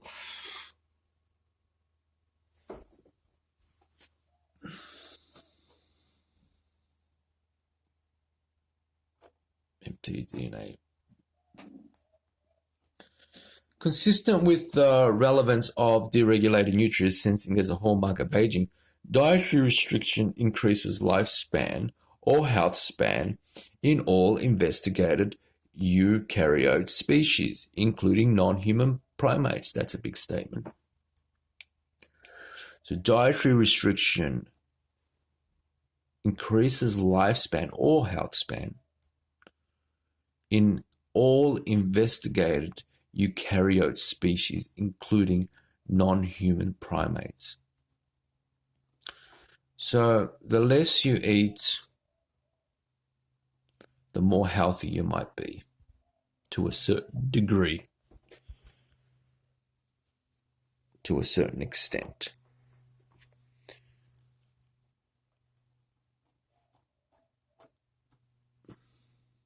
How do you do that? Well, you got to go vegan. One, you got to perfect the vegan diet. Two is you got to have probably a time window when you eat and not eat. You got to have a lifestyle that supports it. You got to have a society that supports that way of being. You know, you probably got to have a lifestyle that, you know, sends you away, and you go off and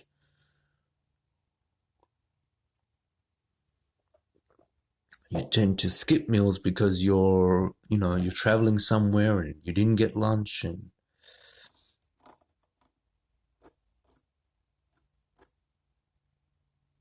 or you grab something small and it was, like a non-sugary thing, and then that tied you over for 12 hours. It's societal. It's a lifestyle thing. If you're trying to do this and just driving around in your car around Burger King, then, it's not societally geared to behave in this way. In societies which do that reorganization would not feel differently, but would be in accordance with dietary restriction. I.e., maybe some people generally won't eat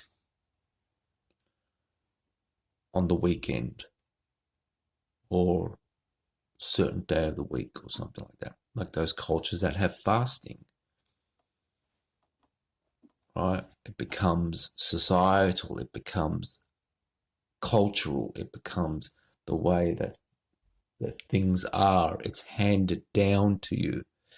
It's not something that you're fighting against the society to behave that way, which is important, because those nations that think that they are going to have a regime that pushes obesity, if they think that they are going to excel in this kind of way of being, then they're kidding themselves. It's not conducive to it. Okay. Consistent with the relevance of deregulated nutrient sensing as the hallmark of aging, dietary restriction increases lifespan or health span in all investigated eukaryote species, including non-human primates. It's a huge statement. It's too big of a statement to ignore. The insulin and IGF-1 signaling pathway. Multiple genetic manipulation that attenuates signaling intensity at different levels of the IIS pathway, insulin and IGF-1 signaling pathway, consistently extend the lifespan of worms, flies, and mice. Genetic analysis indicate that this pathway mediates part of the beneficial effects of dietary restriction on longevity in worms and flies. Among the downstream effectors of the IIS pathway, the most relevant one for longevity in worms and flies is the transcription factor FOXO.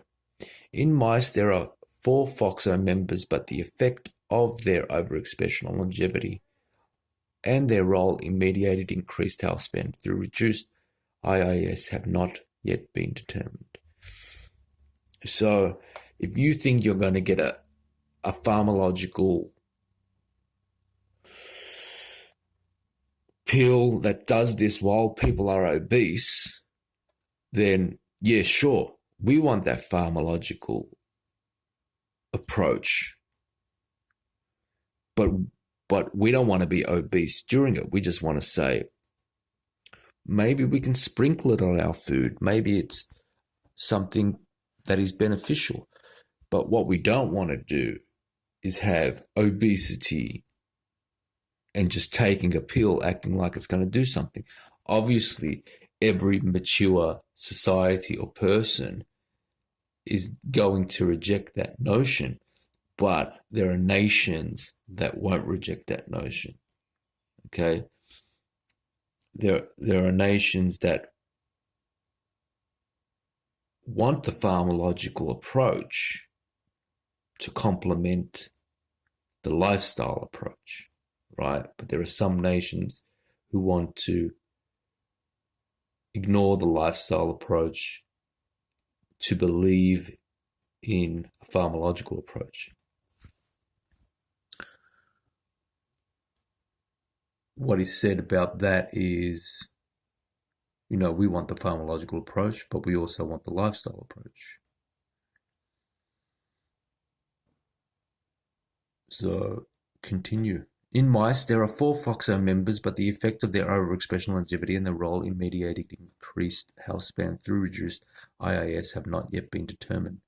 Mouse FOXO1 is required for the tumor suppression effect of DR, but it is not yet known whether this factor is involved in DR-mediated lifespan extension. More recently, mice have increased dosage of the tumor suppressor P10 have been reported to exhibit a general downmodulation of the IIS pathway and an increased energy expenditure that is associated with improved mitochondrial oxidative metabolism as well as enhanced activity of the brown adipose tissue.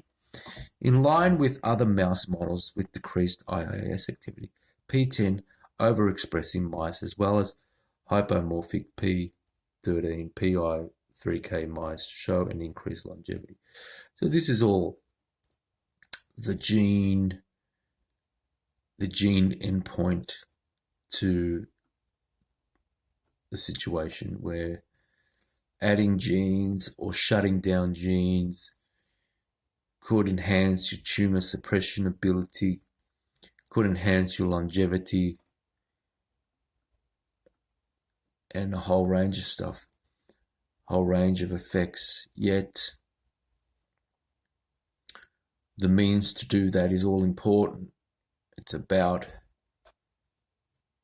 delivering those systems, and I don't think it's delivering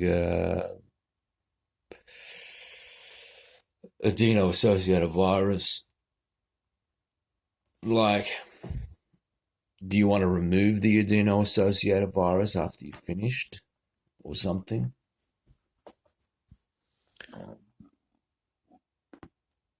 I think it has to be something more better, something that's superior, something that's more next level. Paradoxically, GH and IGF-1 levels decline during normal aging as well as in mouse models of premature aging. Thus, a decreased IIS is a common characteristic of both physiological and accelerated aging, whereas a constitutively decreased IIS extends longevity. These apparently contradictory observations can be accommodated under an underlying unifying model by which IIS downmodulation reflects a defensive response aimed at minimizing cell growth and metabolism in the context of systemic damage. According to this view, organisms with a constitutively decreased IIS can survive longer because they have lower rates of cell growth and metabolism and hence lower rates of cellular damage. Well, that's a pretty big statement, because another paper suggested that the two sources of aging are the nucleolus 1 and the mitochondria 2. Now, these are the production areas of the cell.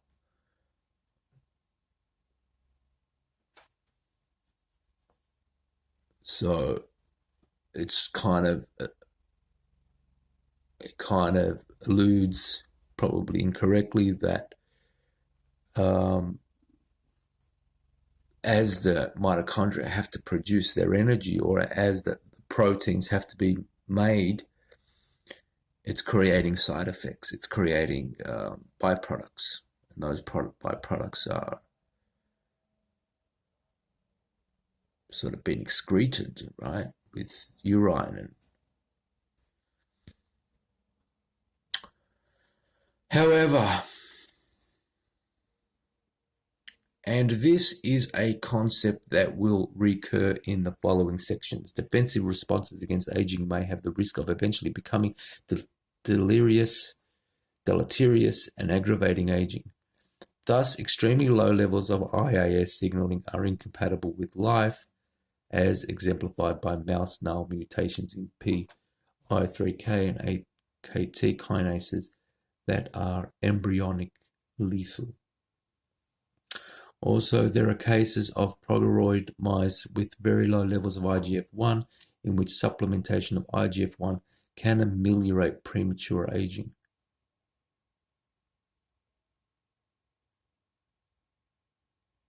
Well, that's just...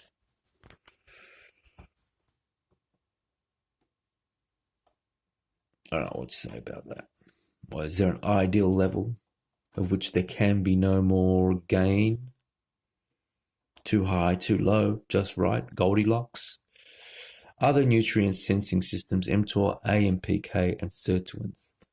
In addition to the IAS pathway that participates in glucose sensing, 3 additional related interconnected nutrient sensing systems are the focus of intense investigation. mTOR for the sensing of high amino acid concentration, AMPK, which senses low energy states by detecting high AMP levels, and sirtuins, which sense low energy states by detecting high NAD plus levels. The mTOR kinase is part of 2 multi-protein complexes, mTORC1 and mTORC2, that regulate essentially all aspects of metabolic metabolism. Genetic downregulation of mTORC1 activity in yeast, worms, and flies extends longevity and attenuates further longevity benefits from DR, suggesting that mTOR inhibition phenocopies DR. In mice, treatment with rapamycin also extends longevity in what is considered to be the most robust chemical intervention to increase lifespan in mammals. Genetically modified mice with low levels of mTORC1 activity and normal levels of mTORC2 have increased lifespan. And mice deficient of S6K1, a main mTORC substrate, and also long-lived. Well, that's something that we want to make available at Immortality IMT, cryptocurrency for the longevity field. We kind of have an avenue for telemedicine and making longevity molecule rapamycin available to anyone that wants it for anti-aging after a basic telemedicine, either a quick telemedicine conference or a form where they can be prescribed rapamycin very simply for anti-aging. Because everybody wants it, nobody really cares if it works or not, and I think it's well ready to go and overdue because people want it. And then, basically test it on humans, have a safety protocol. If you have existing conditions, don't take it. If you have existing conditions, see your own doctor.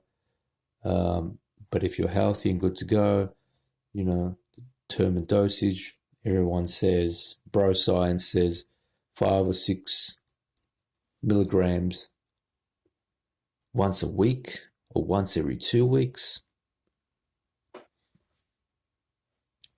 But its availability is the problem and its price is the problem. So hopefully we can rectify that. I mean, get down to the website, support the project, buy tokens. It's an investment. It could go up in the future. You could make a lot of money. So we can get working on a lot of these anti-aging therapies or reverse aging therapies and make them available, make them mainstream. For those that know, we're not going to advertise it. We're not going to create a hoorah that brings all of the condescending voices to our operation. Just those that want to take rapamycin and know what they're doing with it. And every other thing that we can come up with efficacy, of course, and safety. Although inhibition of TOR activity clearly has beneficial effects during aging, it also has undesirable side effects such as impaired wound healing, Insulin resistance, cataracts, and testicular degeneration in mice. So that's mTORC1. Or TOR activity. It will thus be important to understand the mechanisms involved in order to determine the extent to which beneficial and damaging effects of TOR inhibition can be separated from each other. That's interesting, The two other nutrient sensors, AMPK and sirtuins, act in opposite directions to IIS and mTOR, meaning that they signal nutrient scarcity and catabolism instead of nutrient abundance and anabolism. Accordingly, their upregulation favors healthy aging. AMPK activation has multiple effects on metabolism and remarkably shuts off mTORC1. Well, at Immortality IMT, what our investors get as exclusivity of our product is they get, we have a team to do the lifestyle information and put that out and keep that up to date. We have this idea of this pill platform and this telemedicine, and getting a lot of these efficacious molecules out to people who know what they're doing with them. And the final stage, investor only, is the clinic, the private clinic for a lot of aging therapies, only available as a mechanism of exclusivity to investors. We want to get all of that set up. It's overdue. No one's doing it. You're not going to probably have access to it because it's constantly in research phase. So there's a way to do it. Get down to the website, support Immortality IMT, invest in it. By investing in it, there's a possibility that your investment could go up in the future as the project succeeds. There is evidence indicating that AMPK activation may mediate lifespan extension following metformin administration to worms and mice. The role of sirtuins in lifespan regulation have been discussed above. Epigenetic regulation, alterations. In addition, SIRT1 can deacetylates and activate the PPAR gamma coactivator 1 alpha, PGC1 alpha. PGC1 alpha orchestrates a complex metabolic response that includes mitochondrial genesis, enhanced antioxidant defenses, and improved fatty acid oxidation. Moreover, SIRT1 and AMPK can engage in a positive feedback loop, thus connecting both sensors and low energy states into a unified response. Overview. Collectively, current available evidence strongly suggests the idea that anabolic signaling accelerates aging and decreased nutrient sensing extends longevity. Further, a pharmacological manipulation that mimics a state of limited nutrient availability, such as rapamycin, can extend longevity in mice. The problem is sarcopenia, osteoporosis, people falling over, fractures. That means there has to be anabolic maintenance, a degree of anabolic maintenance relative to, a catabolic state. Mitochondrial dysfunction. As cells and organisms age, the efficacy of the respiratory chain tends to diminish, thus increasing electron leakage and reducing ATP generation. The relation between mitochondrial dysfunction and aging has been long suspected, but dissecting its details remains as a major challenge for aging research. Reactive oxygen species. The mitochondrial free radical theory of aging proposes that the progressive mitochondrial dysfunction that occurs with aging results in increased production of ROS, which in turn causes further mitochondrial deterioration and global cellular damage. Multiple data support a role for ROS in aging. But there are an increasing body of evidence that says ROS doesn't cause aging, and that a bit of ROS is beneficial, and out of control ROS is apoptosis, simply apoptosis. And those people that, as people get sick, sometimes they give them high dose vitamin C and they make a miraculous recovery because of the runaway ROS that's going on in them, apparently. Multiple data sources support a role for ROS in aging, but we focus here on the development of the last 5 years, which have forced an intensive re-evaluation of the mitochondrial free radical theory of aging. Of particular impact has been the unexpected observation that increased ROS may prolong lifespan in yeast, C. elegans. Similarly, unexpected genetic manipulations in mice that increase mitochondrial ROS and oxidative damage do not accelerate aging. Mice with increased antioxidant defenses do not represent an extended lifespan. And finally, genetic manipulations that impair mitochondrial function but do not increase ROS accelerated aging. These and other data have paved the way to a reconsideration of the role of ROS in aging, indeed parallel and separate to the work on the damage effects of ROS. The field of intracellular signaling have accumulated solid evidence for the role of ROS in triggering proliferation survival in response to physiological signals and stress conditions. The two lines of evidence can be harmonized if ROS is regarded as a stress-elicited survival signal, conceptually similar to AMP NAD+. In this sense, the primary effect of ROS will be the activation of compensatory homeostatic responses. As chronological age advances, cellular stress and damage increases, and the level of ROS increase in parallel in an attempt to maintain survival. Beyond a certain threshold, ROS levels betray their original homeostatic purpose and eventually aggravate rather than alleviate the age-associated damage.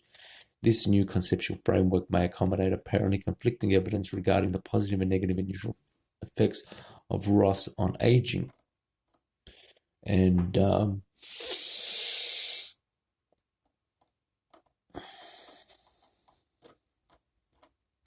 that's ROS.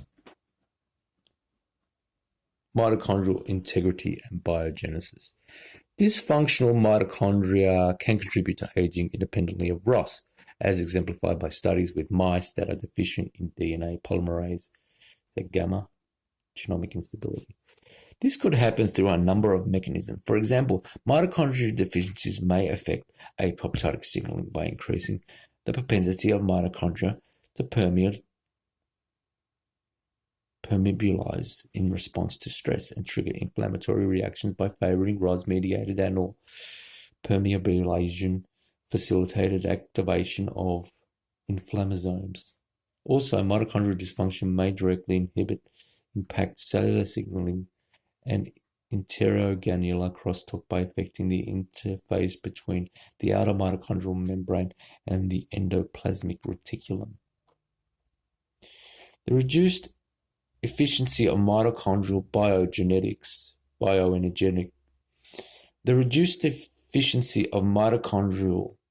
bioenergetics with aging may result from multiple converging mechanisms, including reduced biogenesis of mitochondria, for instance, as a consequence of telomere attrition in telomerase deficient mice with subsequent p53-mediated repression and PGC1 alpha and PGC1 beta.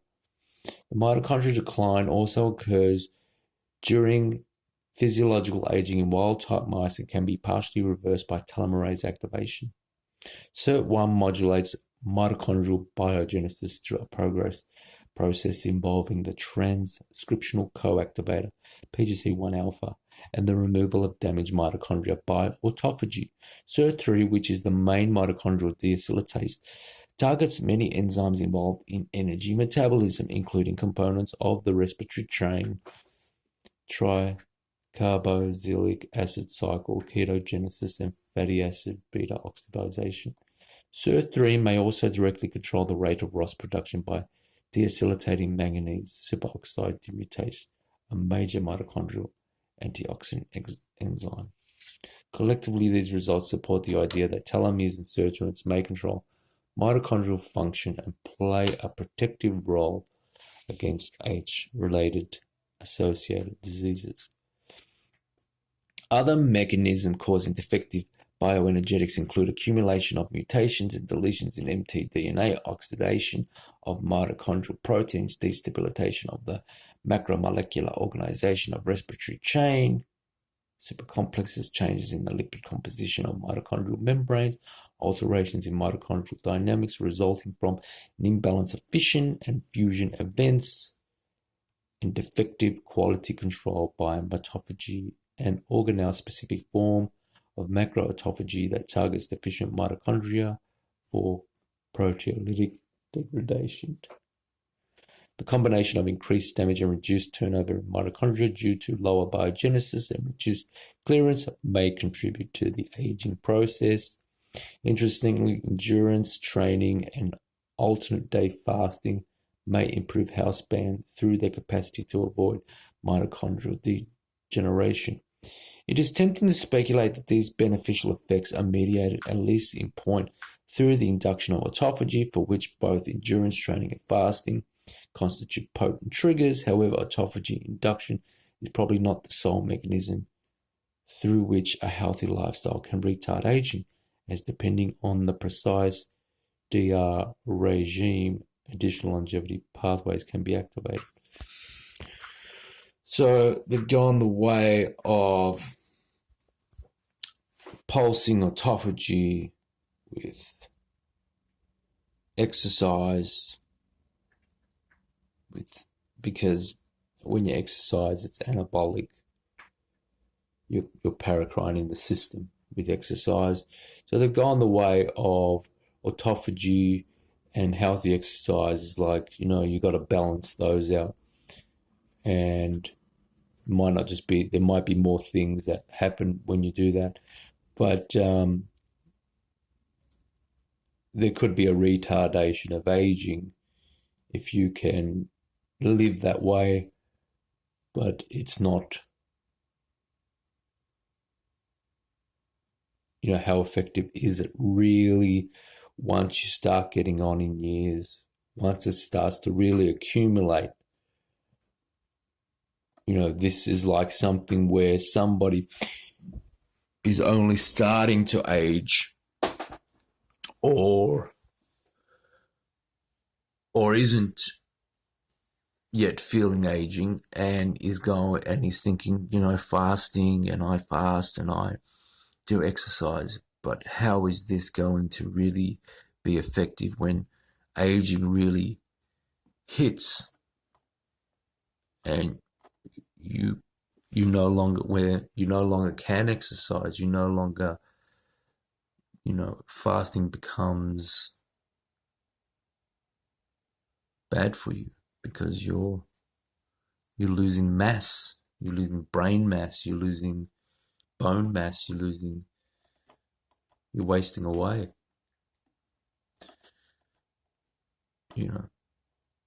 It's the avoidance of that state until the final day, which is the most important, because one of the goals of the field is to be independent until, the last week or the last few weeks or the last month of your life. But to be independent until that time, because not being independent until that time is the pits. That's the whole game. The whole game is to avoid not being independent in your later life. Right? Mitohomeosis. Mitochondrial dysfunction during aging are also connected with homeosis, a concept on which a number of aging research lines have recently converged.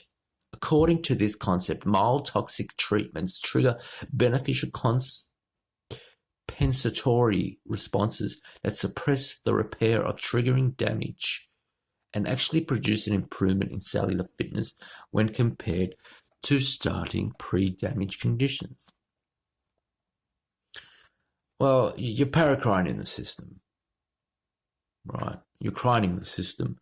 Hormesis is basically a type of crining of the system, which activates a response that improves fitness. Thus, although severe mitochondrial dysfunction is pathogenic, mild respiratory deficiencies may increase lifespan, perhaps due to a hormetic response. Hormetic reactions may trigger a mitochondrial defensive response, both in the same tissue in which mitochondria are defective and even in distant tissues, as shown in C. elegans. There is compelling evidence that compounds such as metformin and resveratrol are mild mitochondrial poisons that induce a low-energy state categorized by increased AMP levels and activation of AMPK. Importantly, metformin extends lifespan in C. elegans through the induction of compensatory stress response mediated by AMPK and the master antioxidant regulator NFR2. Now, if that's the case, it's right down the pharmacological line to induce poisons and act like they're saving you. That's like the history of medicine, which the world now rejects as being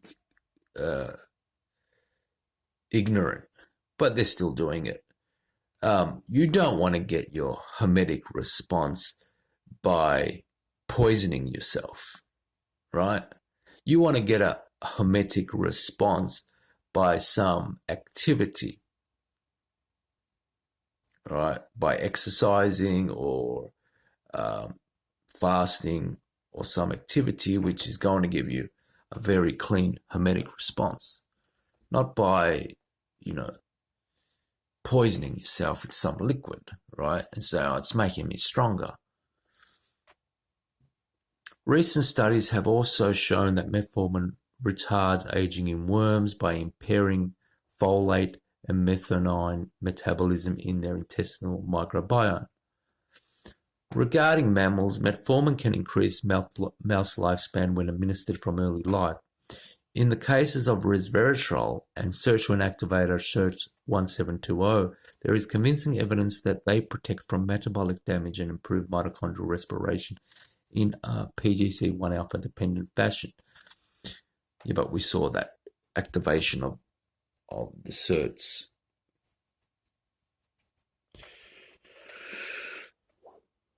Is not by poisoning yourself with some liquid. Although resveratrol does not extend lifespan under normal dietary conditions.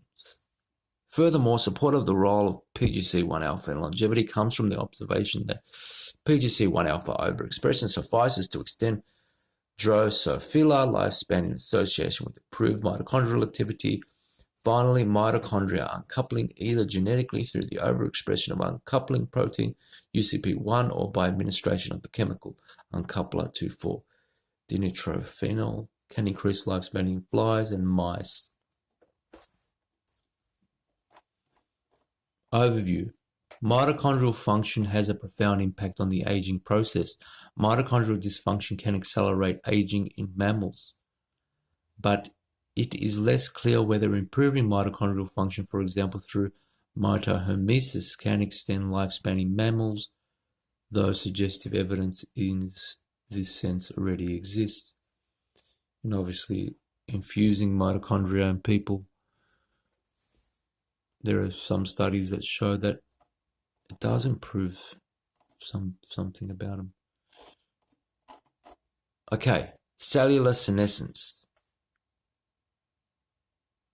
Cellular senescence can be defined as a stable arrest of the cell cycle coupled with two stereotypes phenospecific changes. The phenomenon was originally described by Hayflick in human fibroblasts, serially passaged in culture. Today we know that the senescence observed by Hayflick is caused by telomere shortening. But there are other aging-associated stimuli that trigger senescence independently of this telomeric process, most notably non-telomeric DNA damage and depression of the INK4 ARF locus, both of which progressively occur with chronological aging and also capable of inducing senescence. The accumulation of senescent cells in aged tissues has been often inferred using surrogate markers such as DNA damage. Some studies have directly used senescence-associated beta-galactosidase to identify senescence in tissues. Of note, a detailed and parallel quantification of SABG and DNA damage in liver produced comparable quantitative data yielding a total of 8% senescent cells in young mice and 17% in very old mice. Similarly, results were obtained in the skin, lung, and spleen, but no changes were observed in heart, skeletal muscle, and kidney. Based on these data, it is clear that cellular senescence is not a generalized property of all tissues in aged organisms. In the case of senescent tumor cells, there is good evidence that they are subjected to strict immune surveillance and are efficiently removed by phagocytosis. Conceivably, the accumulation of senescent cells with aging can reflect an increase in the rate of generation of senescent cells and/or a decrease in their rate of clearance, for example, as a consequence of an attenuated immune response. And it's all about the immune response these days, about how the immune system is a situation of aging. Now, this is why the Japanese have come out with the immunotherapy to clear away these senescent cells, which mimics the natural situation, rather than other groups are coming out with a pharmacological intervention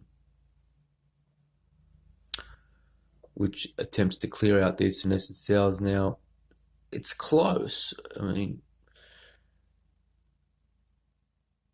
who knows when somebody's going to come out with something, you know? Who knows? Is this another telemedicine thing where Immortality IMT does a telemedicine thing and you can buy your D&Q or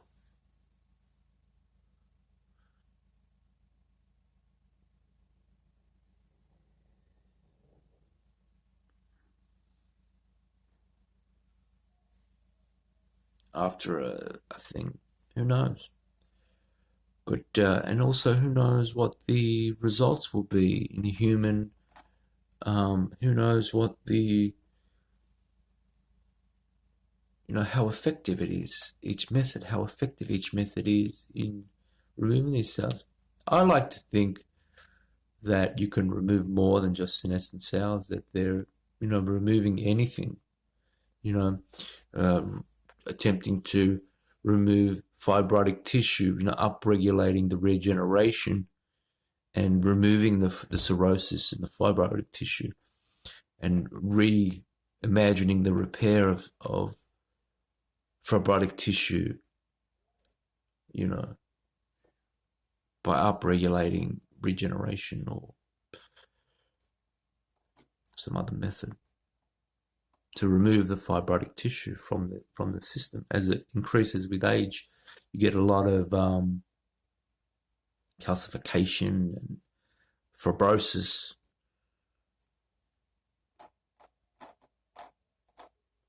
But there's no point in removing that fibrosis if you can't upregulate the regenerative system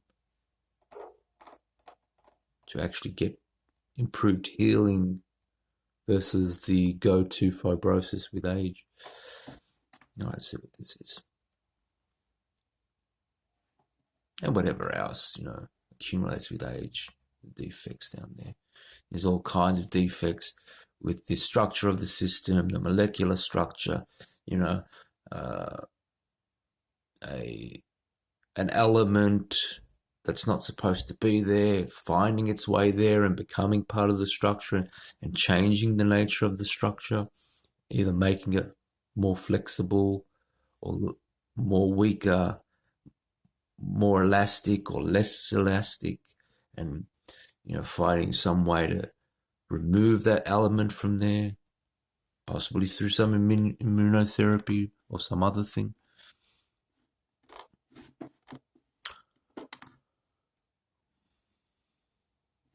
So there's so much you can do by the strategy of finding stuff you don't like in the body that accumulates with age and attempting to remove it and in effect replace it with something a little better by probably some secondary therapy. So young, sporadic damage, cellular senescence, tissue homeostasis, blocks proliferation of damaged cells, anti-cancer, anti-aging. But old,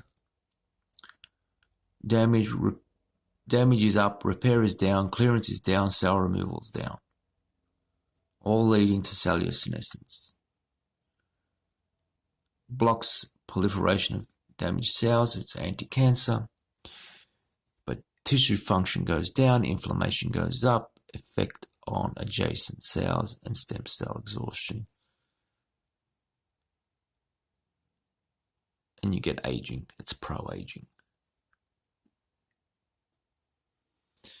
So you remove this, so it's related to stem cell exhaustion, so you remove these cells as a secondary application of trying to upregulate the regeneration system, trying to get good repair.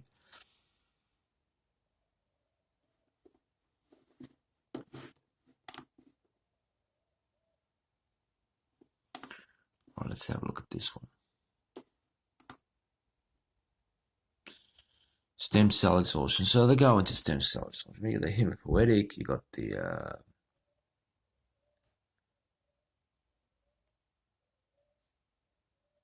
mesenchymal, stem cells, you got the satellite cells, and you got the ISCs. You get anemia, you get myelodysplasia, with the hematopoietic. The mesenchymal stem cells, you get osteoporosis, and your fracture repair declines. Satellite cells, you don't get repair of muscle fibers, and intestinal function decreases with the ISCs. The effects of the stem cell exhaustion, which is pretty big in relation to the deterioration of the organism as a whole.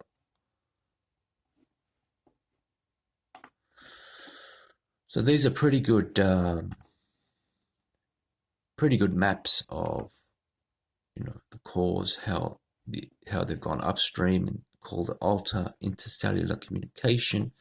You get neuroendocrine dysfunction, inflammation, immunosenescence, bystander effects. So you've got delivery systems for stem cells with the issue of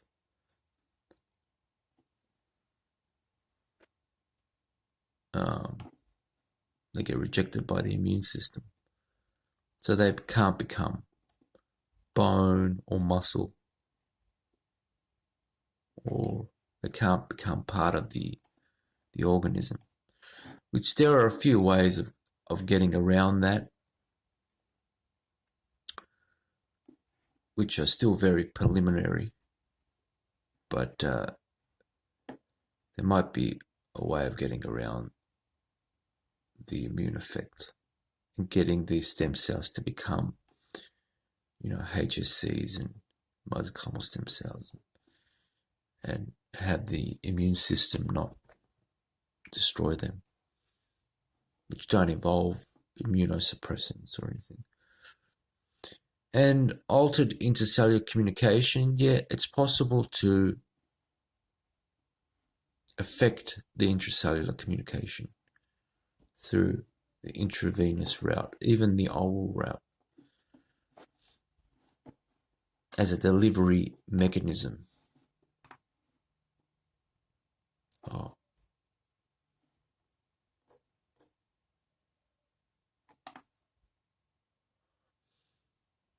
Which is what it's all about. You got to have these therapies. I mean, they like to do the study, and we love the study. This information is invaluable, but we also want to send it to the clinic. And I don't mean industrial medicine. I mean those private clinics, right? Cellular senescence, stem cell exhaustion, and altered intercellular communication. Cellular senescence in young organisms. Cellular senescence prevents the proliferation of damaged cells, thus protecting from cancer and contributing to tissue homeostasis. In old organisms, the pervasive damage and the deficient clearance of senescent cells results in their accumulation, and this has a number of deleterious effects on the tissue homeostasis that contribute to aging. Stem cell exhaustion, consequences of the exhaustion of hematopoietic stem cells, mesenchymal stem cells, satellite cells, and intestinal epithelial stem cells are exemplified. Altered intercellular communication, examples of altered intercellular communication associated with aging. Well, those epithelial stem cells are letting their stuff in, they're breaking down the barrier. Because the number of senescent cells increases with aging, it has been widely assumed that senescence contributes to aging. However, this view undervalues what conceivably is the primary purpose of senescence, which is to prevent the propagation of damaged cells and to trigger their demise by the immune system. Therefore, it is possible that senescence is a beneficial compensatory response that contributes to rid tissues from damaged or potentially oncogenic cells. This cellular checkpoint, however, requires an efficient cell replacement system that involves clearance of senescent cells and mobilization of progenitors to reestablish cell numbers.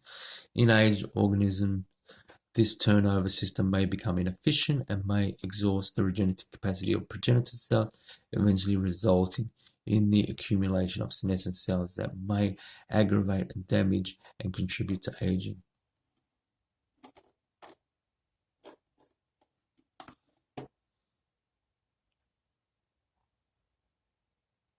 That was the paper we just saw.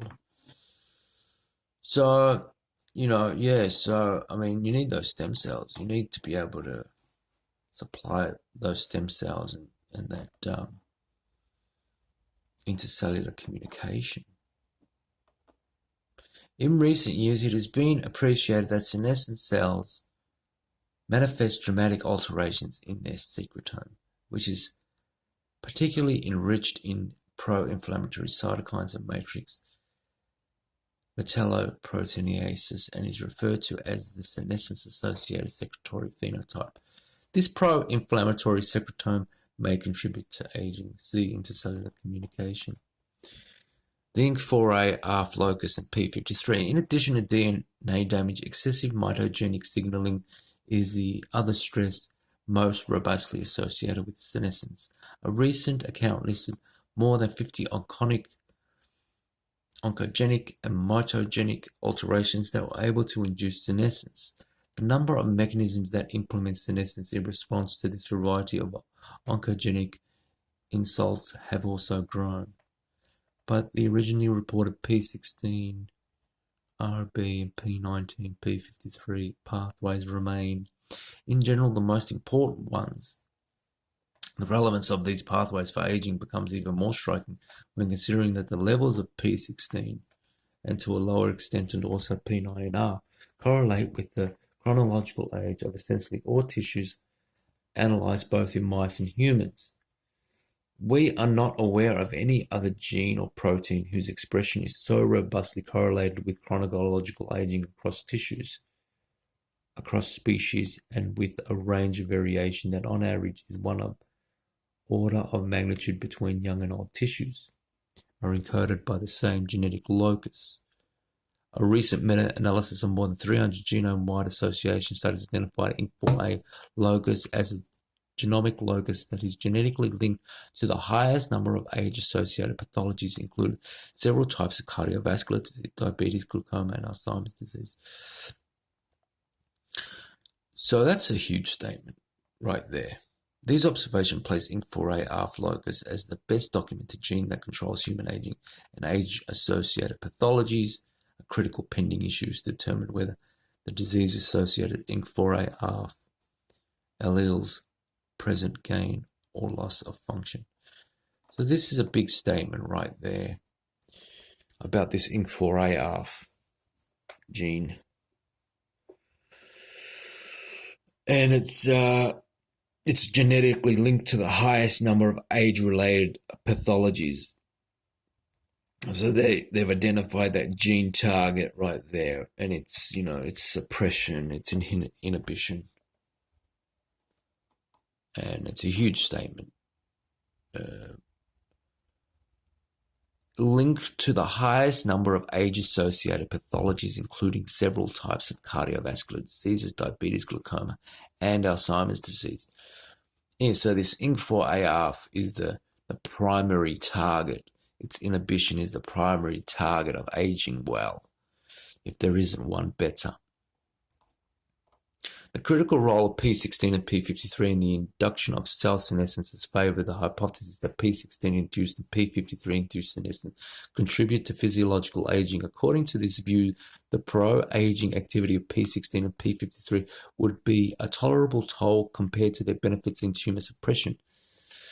In subject of this, mutant mice and premature aging due to the extensive and persistent damage present dramatic levels of senescence, and their progeroid phenotypes are ameliorated by elimination of P16 or P53.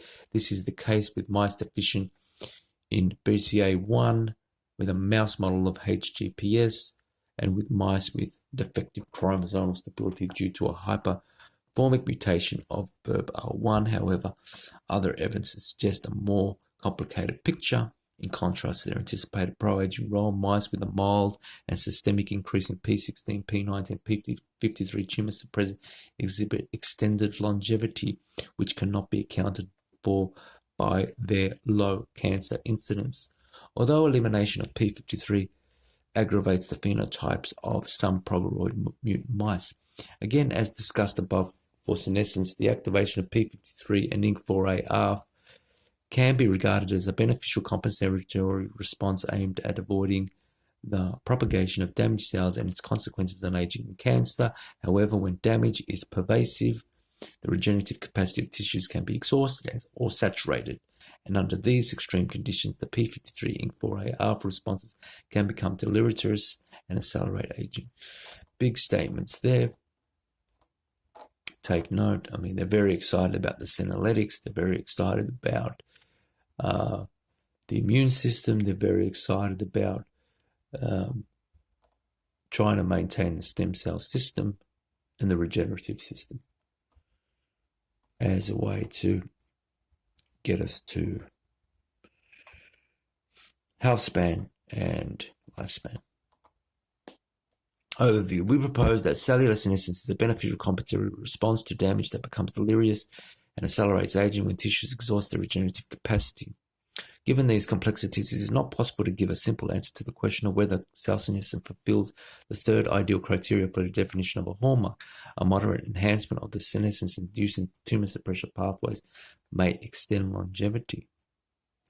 And at the same time, elimination of senescent cells in an experimental progeria model delays age-related pathologies. Therefore, two interventions that are conceptually opposite are able to extend lifespan.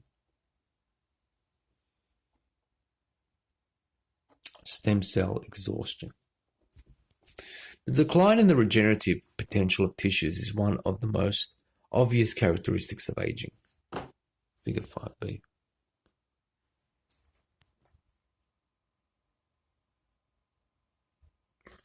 Let's look at figure 5b.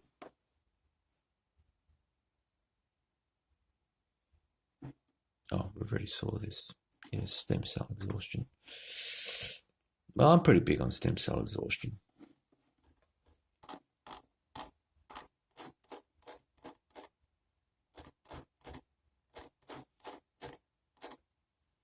The decline in the regenerative potential of tissue is one of the most obvious characteristics of aging. For example, hematopoiesis declines with age, resulting in a diminished production of adaptive immune cells, a process termed immunosenescence, and in an increased incidence of anemia and myeloid malignancies. A similar functional attrition of stem cells has been found in essentially all adult stem cell compartments, including the mouse, forebrain, the bone, or the muscle fibers. Studies on aged mice have revealed an overall decrease in the cell cycle activity of hematopoietic stem cells, with old HSCs undergoing fewer cell divisions than young HSCs. This correlates with the accumulation of DNA damage and with the overexpression of cell cycle inhibitory proteins such as P16. In fact, old INC4A HSCs exhibit better engraftment capacity than increased cell cycle activity compared with old wild-type HSCs. Telomere shortening is also an important cause of stem cell decline with aging and multiple issues. These are just examples of a much larger picture in which stem cell decline emerges as an integrative consequence of multiple types of damage. Although deficient proliferation of stem and progenitor cells is obviously detrimental for the long-term maintenance of the organism, an excessive proliferation of stem and progenitor cells can also be deleterious by accelerating the exhaustion of stem cell niches. The importance of stem cell quiescence for the long-term functionality of stem cells has been comparingly demonstrated in the case of Drosophila intestinal stem cells, in which excessive proliferation leads to exhaustion and premature aging. A similar situation is encountered in P21 null mice, which present premature exhaustion of HSCs and neural stem cells. Well, this is if you want to get it from the niche, and that's very important work. Is that maybe some partial reprogramming of the bone marrow or something like that, but possibly through an infusion of stem cells periodically. In this regard, the induction of INC4A during aging and the decrease of serum IGF-1 may both reflect an attempt of the organism to preserve the quiescence of stem cells. Also, recent studies have shown that an increase in FGF2 signaling in aged mice stem cells niche results in the loss of quiescence and eventually in stem cell depletion and diminished regenerative capacities, whereas suppression of this signaling pathway rescues these defects. This opens the possibility of designing strategies aimed at inhibiting FGF2 signaling to reduce stem cell exhaustion during aging. Along these lines, DR have reported to increase intestinal and muscle stem cell functions. So they have a genetic target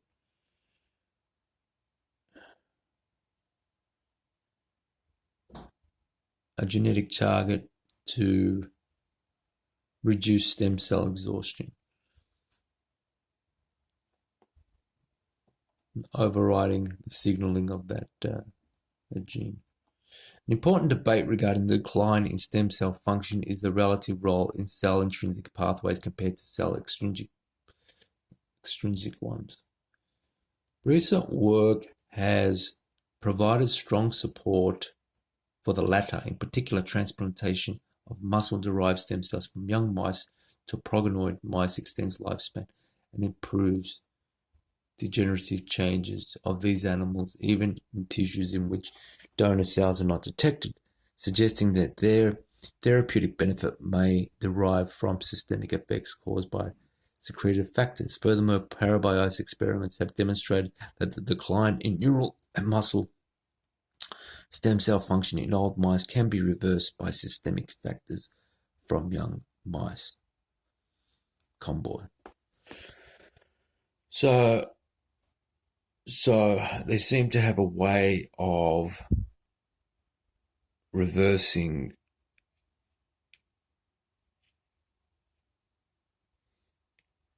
stem cell decline using systemic factors from young mice. Pharmacological interventions are also being explored to improve stem cell function, in particular mTORC1 inhibition with rapamycin which can postpone aging by improving proteostasis, see loss of proteostasis, and by affecting energy sensing, deregulated nutrient sensing. They also improve stem cell function in the epidermis, in the hematopoietic system, and in the intestine. This also illustrates the difficulty of disentangling the mechanistic basis for the anti-aging activity of rapamycin and underscores the interconnectedness between the different hallmarks of aging discussed here. It is also worth mentioning that it is possible to rejuvenate human senescent cells by pharmacological inhibition of the GTP-ACDC42, whose activity is increased in aged HSCs. There's some more targets. You can rejuvenate humans' senescent cells. You can rejuvenate them by inhibiting GTP, PACE, and CDC42. Overview. Stem cell exhaustion unfolds as the integrative consequence of multiple types of aging-associated damage and likely constitutes one of the ultimate culprits of tissue and organismal aging. Recent promising studies suggest that stem cell rejuvenation may reverse the aging phenotype at the organismal level. So, stem cells are huge. The challenge of stem cells, there are a few challenges of stem cells, but the main one is the immune system, making them so that the immune system don't reject them.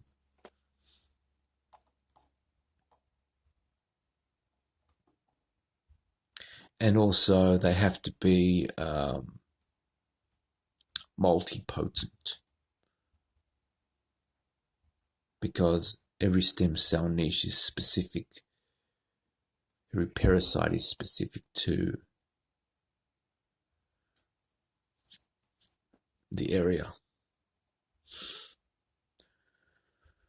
But the effort to maintain them, that's a good idea. Possibly, again, by partial reprogramming of the bone marrow or bones, or partial reprogramming of the niches from which stem cells derive.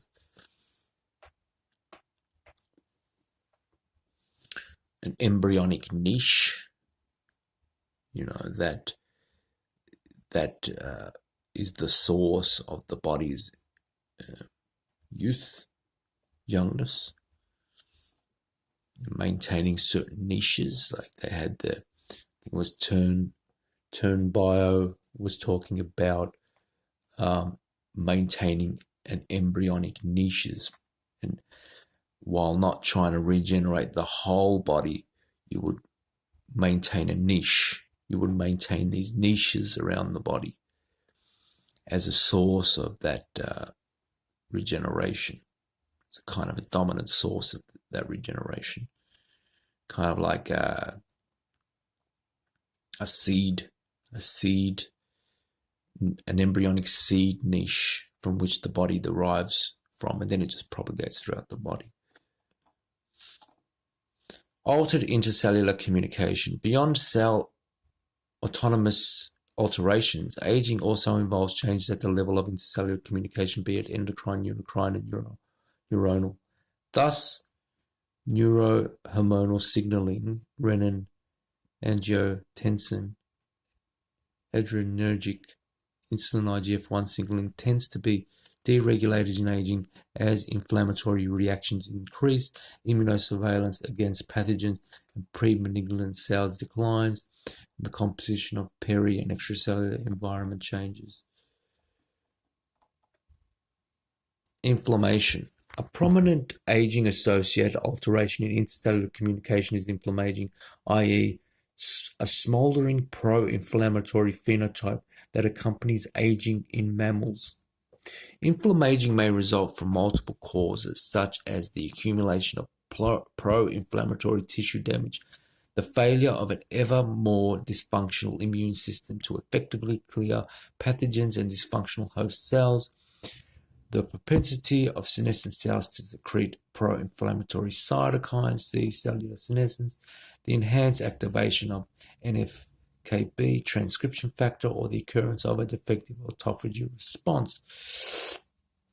These alterations result in an enhanced activation of the NLPR-P3 inflammasome and other inflammatory pathways, finally leading to increased production of interleukin-1 beta, tumor necrosis factor, and interferons. Inflammation is also involved in the pathogenesis of obesity and type 2 diabetes, two conditions that contribute to and correlate with aging in the human population. Likewise, defective inflammatory responses play a critical role in atherosclerosis. The recent finding that age-associated inflammation inhibits epidermal stem cell function further supports the intricate concatenation of different hallmarks that reinforces the aging process, paralleling inflammation. The function of the adaptive immune system declines. Well, the immune system is a large system. It's half pathogen defense and half of it's regenerative, orchestrating the regeneration, calling the immune system, ordering the immune system, turning inflammation on and off. So it's a central system. I mean, the other systems are largely ignored compared to this system, but bringing the immune system back into behaving like a young immune system is probably going to have a big effect on health span. This immunosenescence may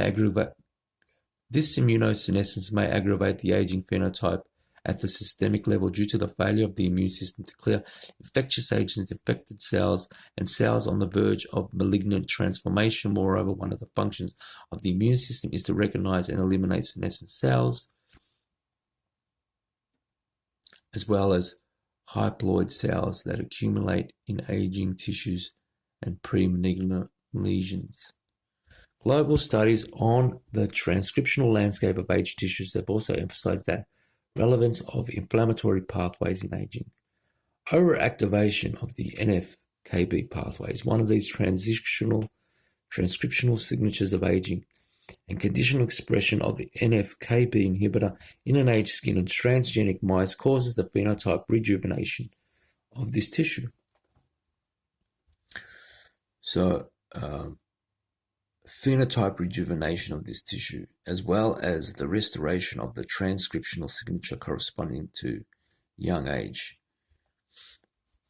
It's a big statement. I mean, that statement there is like heresy in some places. Likewise, genetic and pharmacological inhibition of NF-κB signaling prevents age-associated features in different mouse models of accelerated aging. A novel link between inflammation and aging derives from the recent findings that inflammatory and stress responses activate NF-κB in the hypothalamus and induce a signaling pathway that results in reduced production of gonadotropin-releasing hormone by neurons. That's the oral pill I took. I got on gonadotropin-releasing hormone. This GnRH decline contributes to numerous aging-related changes such as bone frailty, muscle weakness, skin atrophy, and reduced neurogenesis. Consistently, GnRH treatment prevents aging-impaired neurogenesis and decelerates aging development in mice. These findings suggest that the hypothalamus may modulate systemic aging by integrating NF-κB-driven inflammatory responses with GnRH-mediated neuroendocrine effects. Well, the thing with GnRH is that it's the easiest thing to take. It's human growth hormone. It grinds the body to produce human growth hormone, which is as safe as it gets, really.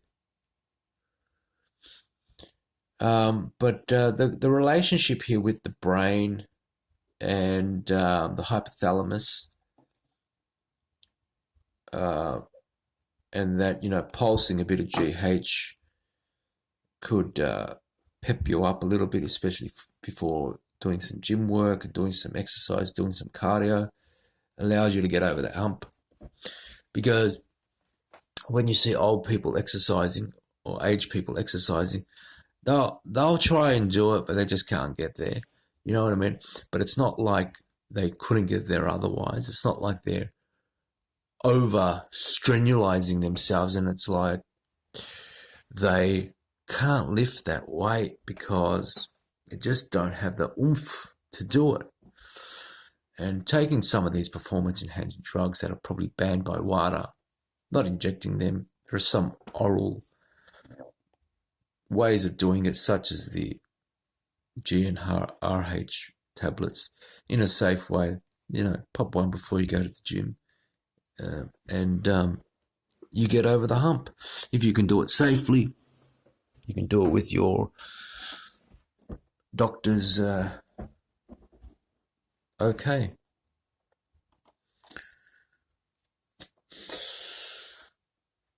I mean, you have people taking super physiological amounts of these androgens for years and years and years, and the result is shortened lifespan, right? Because they're just abusing them. But taking one once a week, it ain't gonna change the factor by that much. It actually might improve your performance.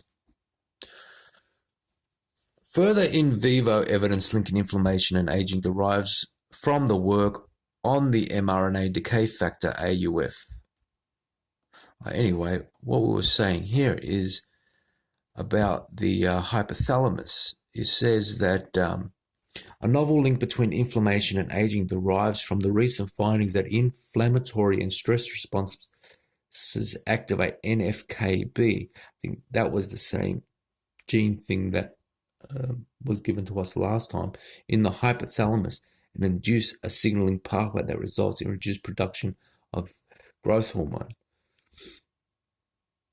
And there is something where it's not the growth hormone, it's the IGF-1, but it's one triggers the other, that it's the IGF-1 that has the metabolic effect of reducing lifespan and not the GH.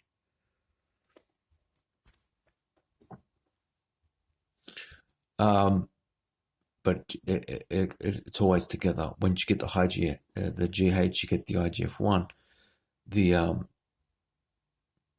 This signals to a central point that when you get NFKB activation in the hypothalamus, it is like a chain reaction, right? Because then you're getting reduced production of GH. And we know those babies when they're birthed,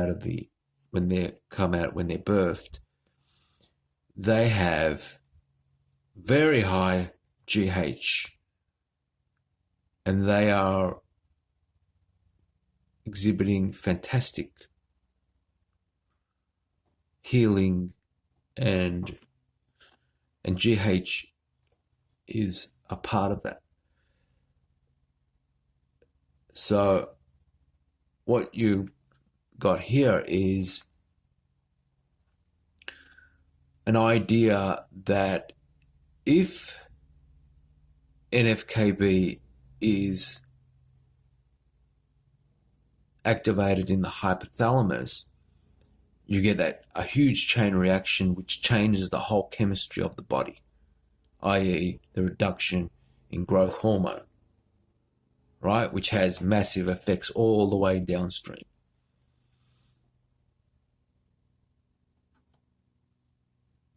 Which is kind of like an aging niche.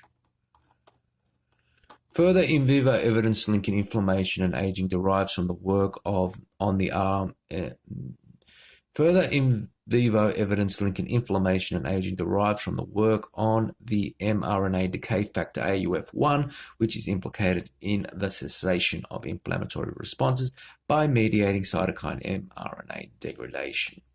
AUF1 deficient mice exhibit a marked cellular senescence and premature aging phenotype that can be rescued by re-expression of this RNA binding factor. Increasingly, in addition to directing inflammatory cytokine mRNA decay, AUF1 contributes to maintain telomere length by activating expression of the telomerase catalytic subunit TERT, again demonstrating that one single factor may have a strong impact on different aging hallmarks. A similar situation occurs with sirtuins, which may also have an impact on inflammatory responses associated with aging. Several studies have revealed that by deacylating histones and components of inflammatory signaling pathways such as NFKB, SIRT1 can downregulate inflammation-related genes. Consistent with these findings, reduction of SIRT1 levels correlates with the development and progression of many inflammatory diseases, and pharmacological activation of SIRT1 may prevent inflammatory responses in mice. SIRT2 and SIRT6 may also downregulate the inflammatory response through deacylation of NFKB subunits and transitional regression of their target genes. Other types of intercellular communication. Beyond inflammation, accumulating evidence indicates that aging-related changes in one tissue can lead to aging-specific deterioration of other tissues, explaining the interorgan coordination. Explaining the interorgan coordination of the aging phenotype. In addition to inflammatory cytokines, there are other examples of contagious aging or bystander effects in which senescent cells induce senescence in neighboring cells via gap junction mediated cell-cell contacts and processes involving ROS. The microenvironment contributes to age-related functional defects in CD4 T cells as assessed by using an adoptive transfer model in mice. Conversely, lifespan extending manipulations targeting one single tissue can retard the aging process in other tissues. Now, what this says, because we can access the microenvironment intravenously, there are ways to access the microenvironment. Now, if that is the pathway that we can access a lot of these systems, then that would be a good delivery way to do it, or a delivery way to do it. Restoring defective intercellular communication.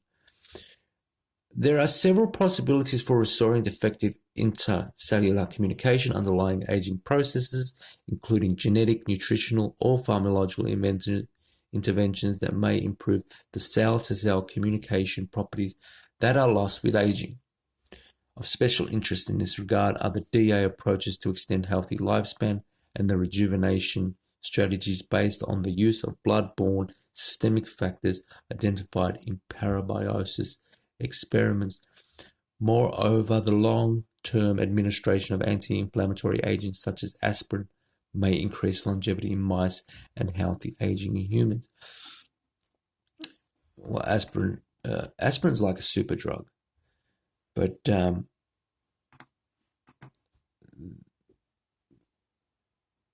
are some concerns with it that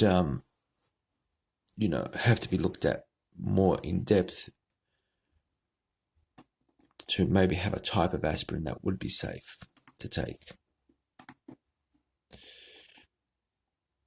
Because some people it causes bleeding, or there is advice that says don't take aspirin. Additionally, given that the gut microbiome shapes the function of the host immune system, exerts systemic metabolic effect, it appears possible to extend lifespan by manipulating the composition and functioning of the complex and dynamic intestinal bacterial ecosystems of the human body. Overview. There is compelling evidence that aging is not an exclusively cell biological phenomenon and that it is coupled to a general alteration in intercellular communication, offering opportunities to modulate aging at this level. Excitingly, proof of principle exists for rejuvenation through blood-borne systemic factors. Conclusions and perceptions. A global view of the 9 candidate hallmarks of aging enumerated in this review suggests 3 categories: primary hallmarks, antagonistic hallmarks, and integrative hallmarks. Figure 6.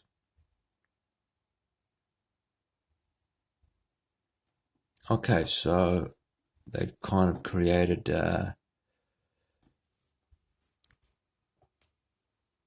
subcategories which aren't related to anything biological, but one is primary hallmarks, another one is antagonistic hallmarks, and another one is integrative hallmarks. So the primary hallmarks are causes of damage. The antagonistic hallmarks are responses to damage. And the integrative hallmarks are culprits of the phenotype. So primary hallmarks are genetic instability, telomere attrition, epigenetic alterations, loss of proteostasis. The antagonistic hallmarks are deregulated nutrient sensing, mitochondrial dysfunction, and cellular senescence. Okay, so the integrative hallmarks are stem cell exhaustion and altered intercellular communication. So they want to try and hit one of these primary hallmarks. Some of them are satisfied with removing cellular senescence. Other people want to speak to the chromatin or something like that. All right, functional interconnections between hallmarks. The proposed 9 hallmarks of aging grouped into 3 categories. Those are considered the primary causes of cellular damage, those considered to be part of the compensatory of antagonistic responses to the damage. These responses initially mitigate the damage, but eventually, if chronic or exacerbated, they become delirious themselves. That's interesting. Integrative hallmarks that are the end result of the previous 2 groups of hallmarks and are ultimately responsible for the functional decline with aging. So the hardest would be these primary causes. The easiest would be somewhere downstream. You know, when considering people dying of cardiovascular disease, and like their aorta tears, or they have sclerosis in the aorta that ends their life.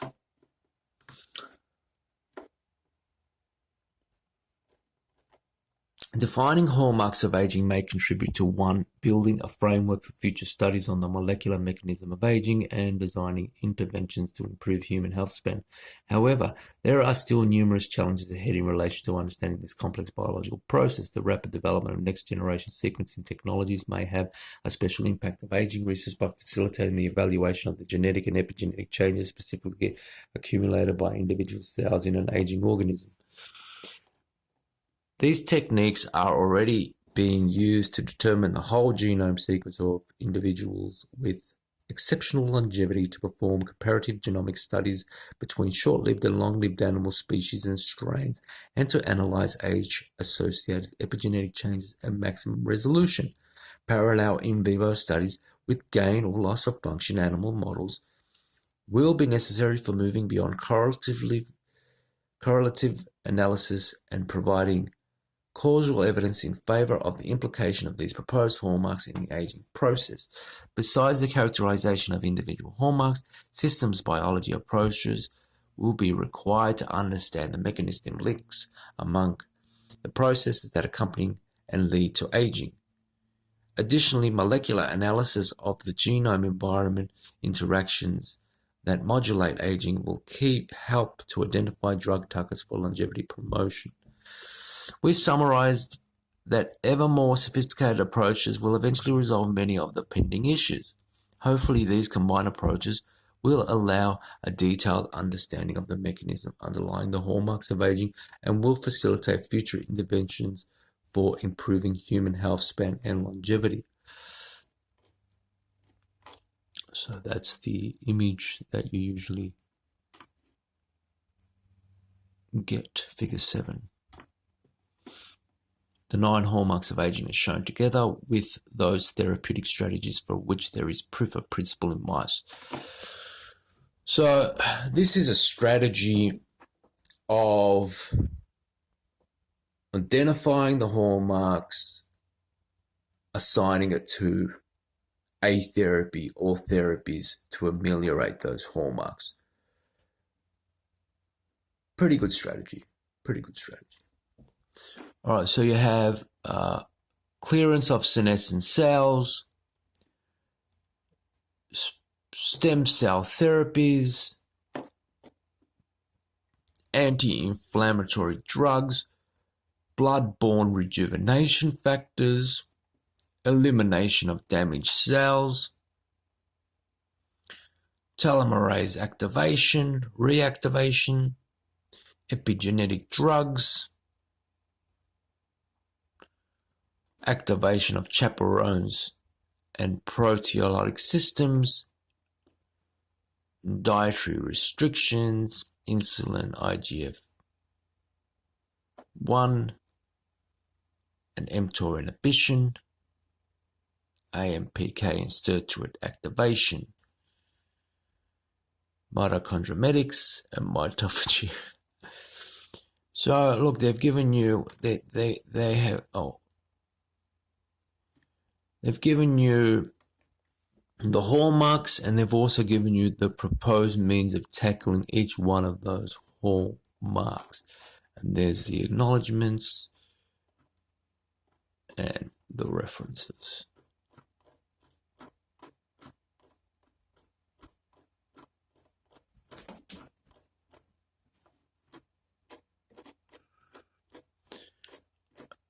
Which is a very good way to do it because it's complete. You know, the structure is there. They've identified the hallmarks.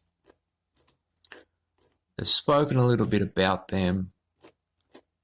And then they've provided a possible means of tackling each of those hallmarks, which is a strategy, a complete strategy for dealing with aging.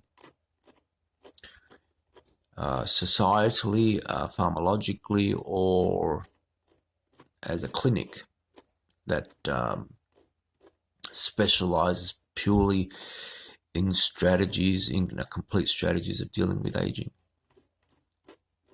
Extensive paper. I've not seen this many references in most papers.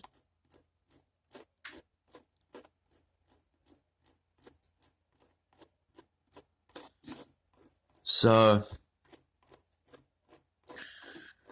an invaluable paper for anyone who wants to be involved in aging, in its study, in its theory, and in its practice, its possible practice.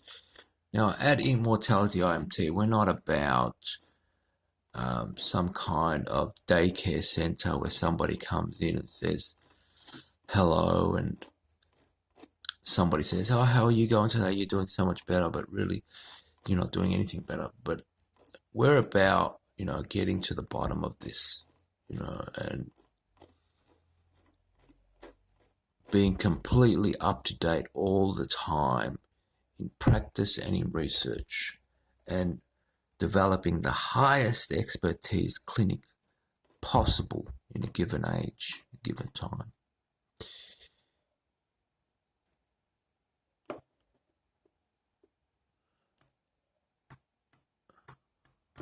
Go to the top.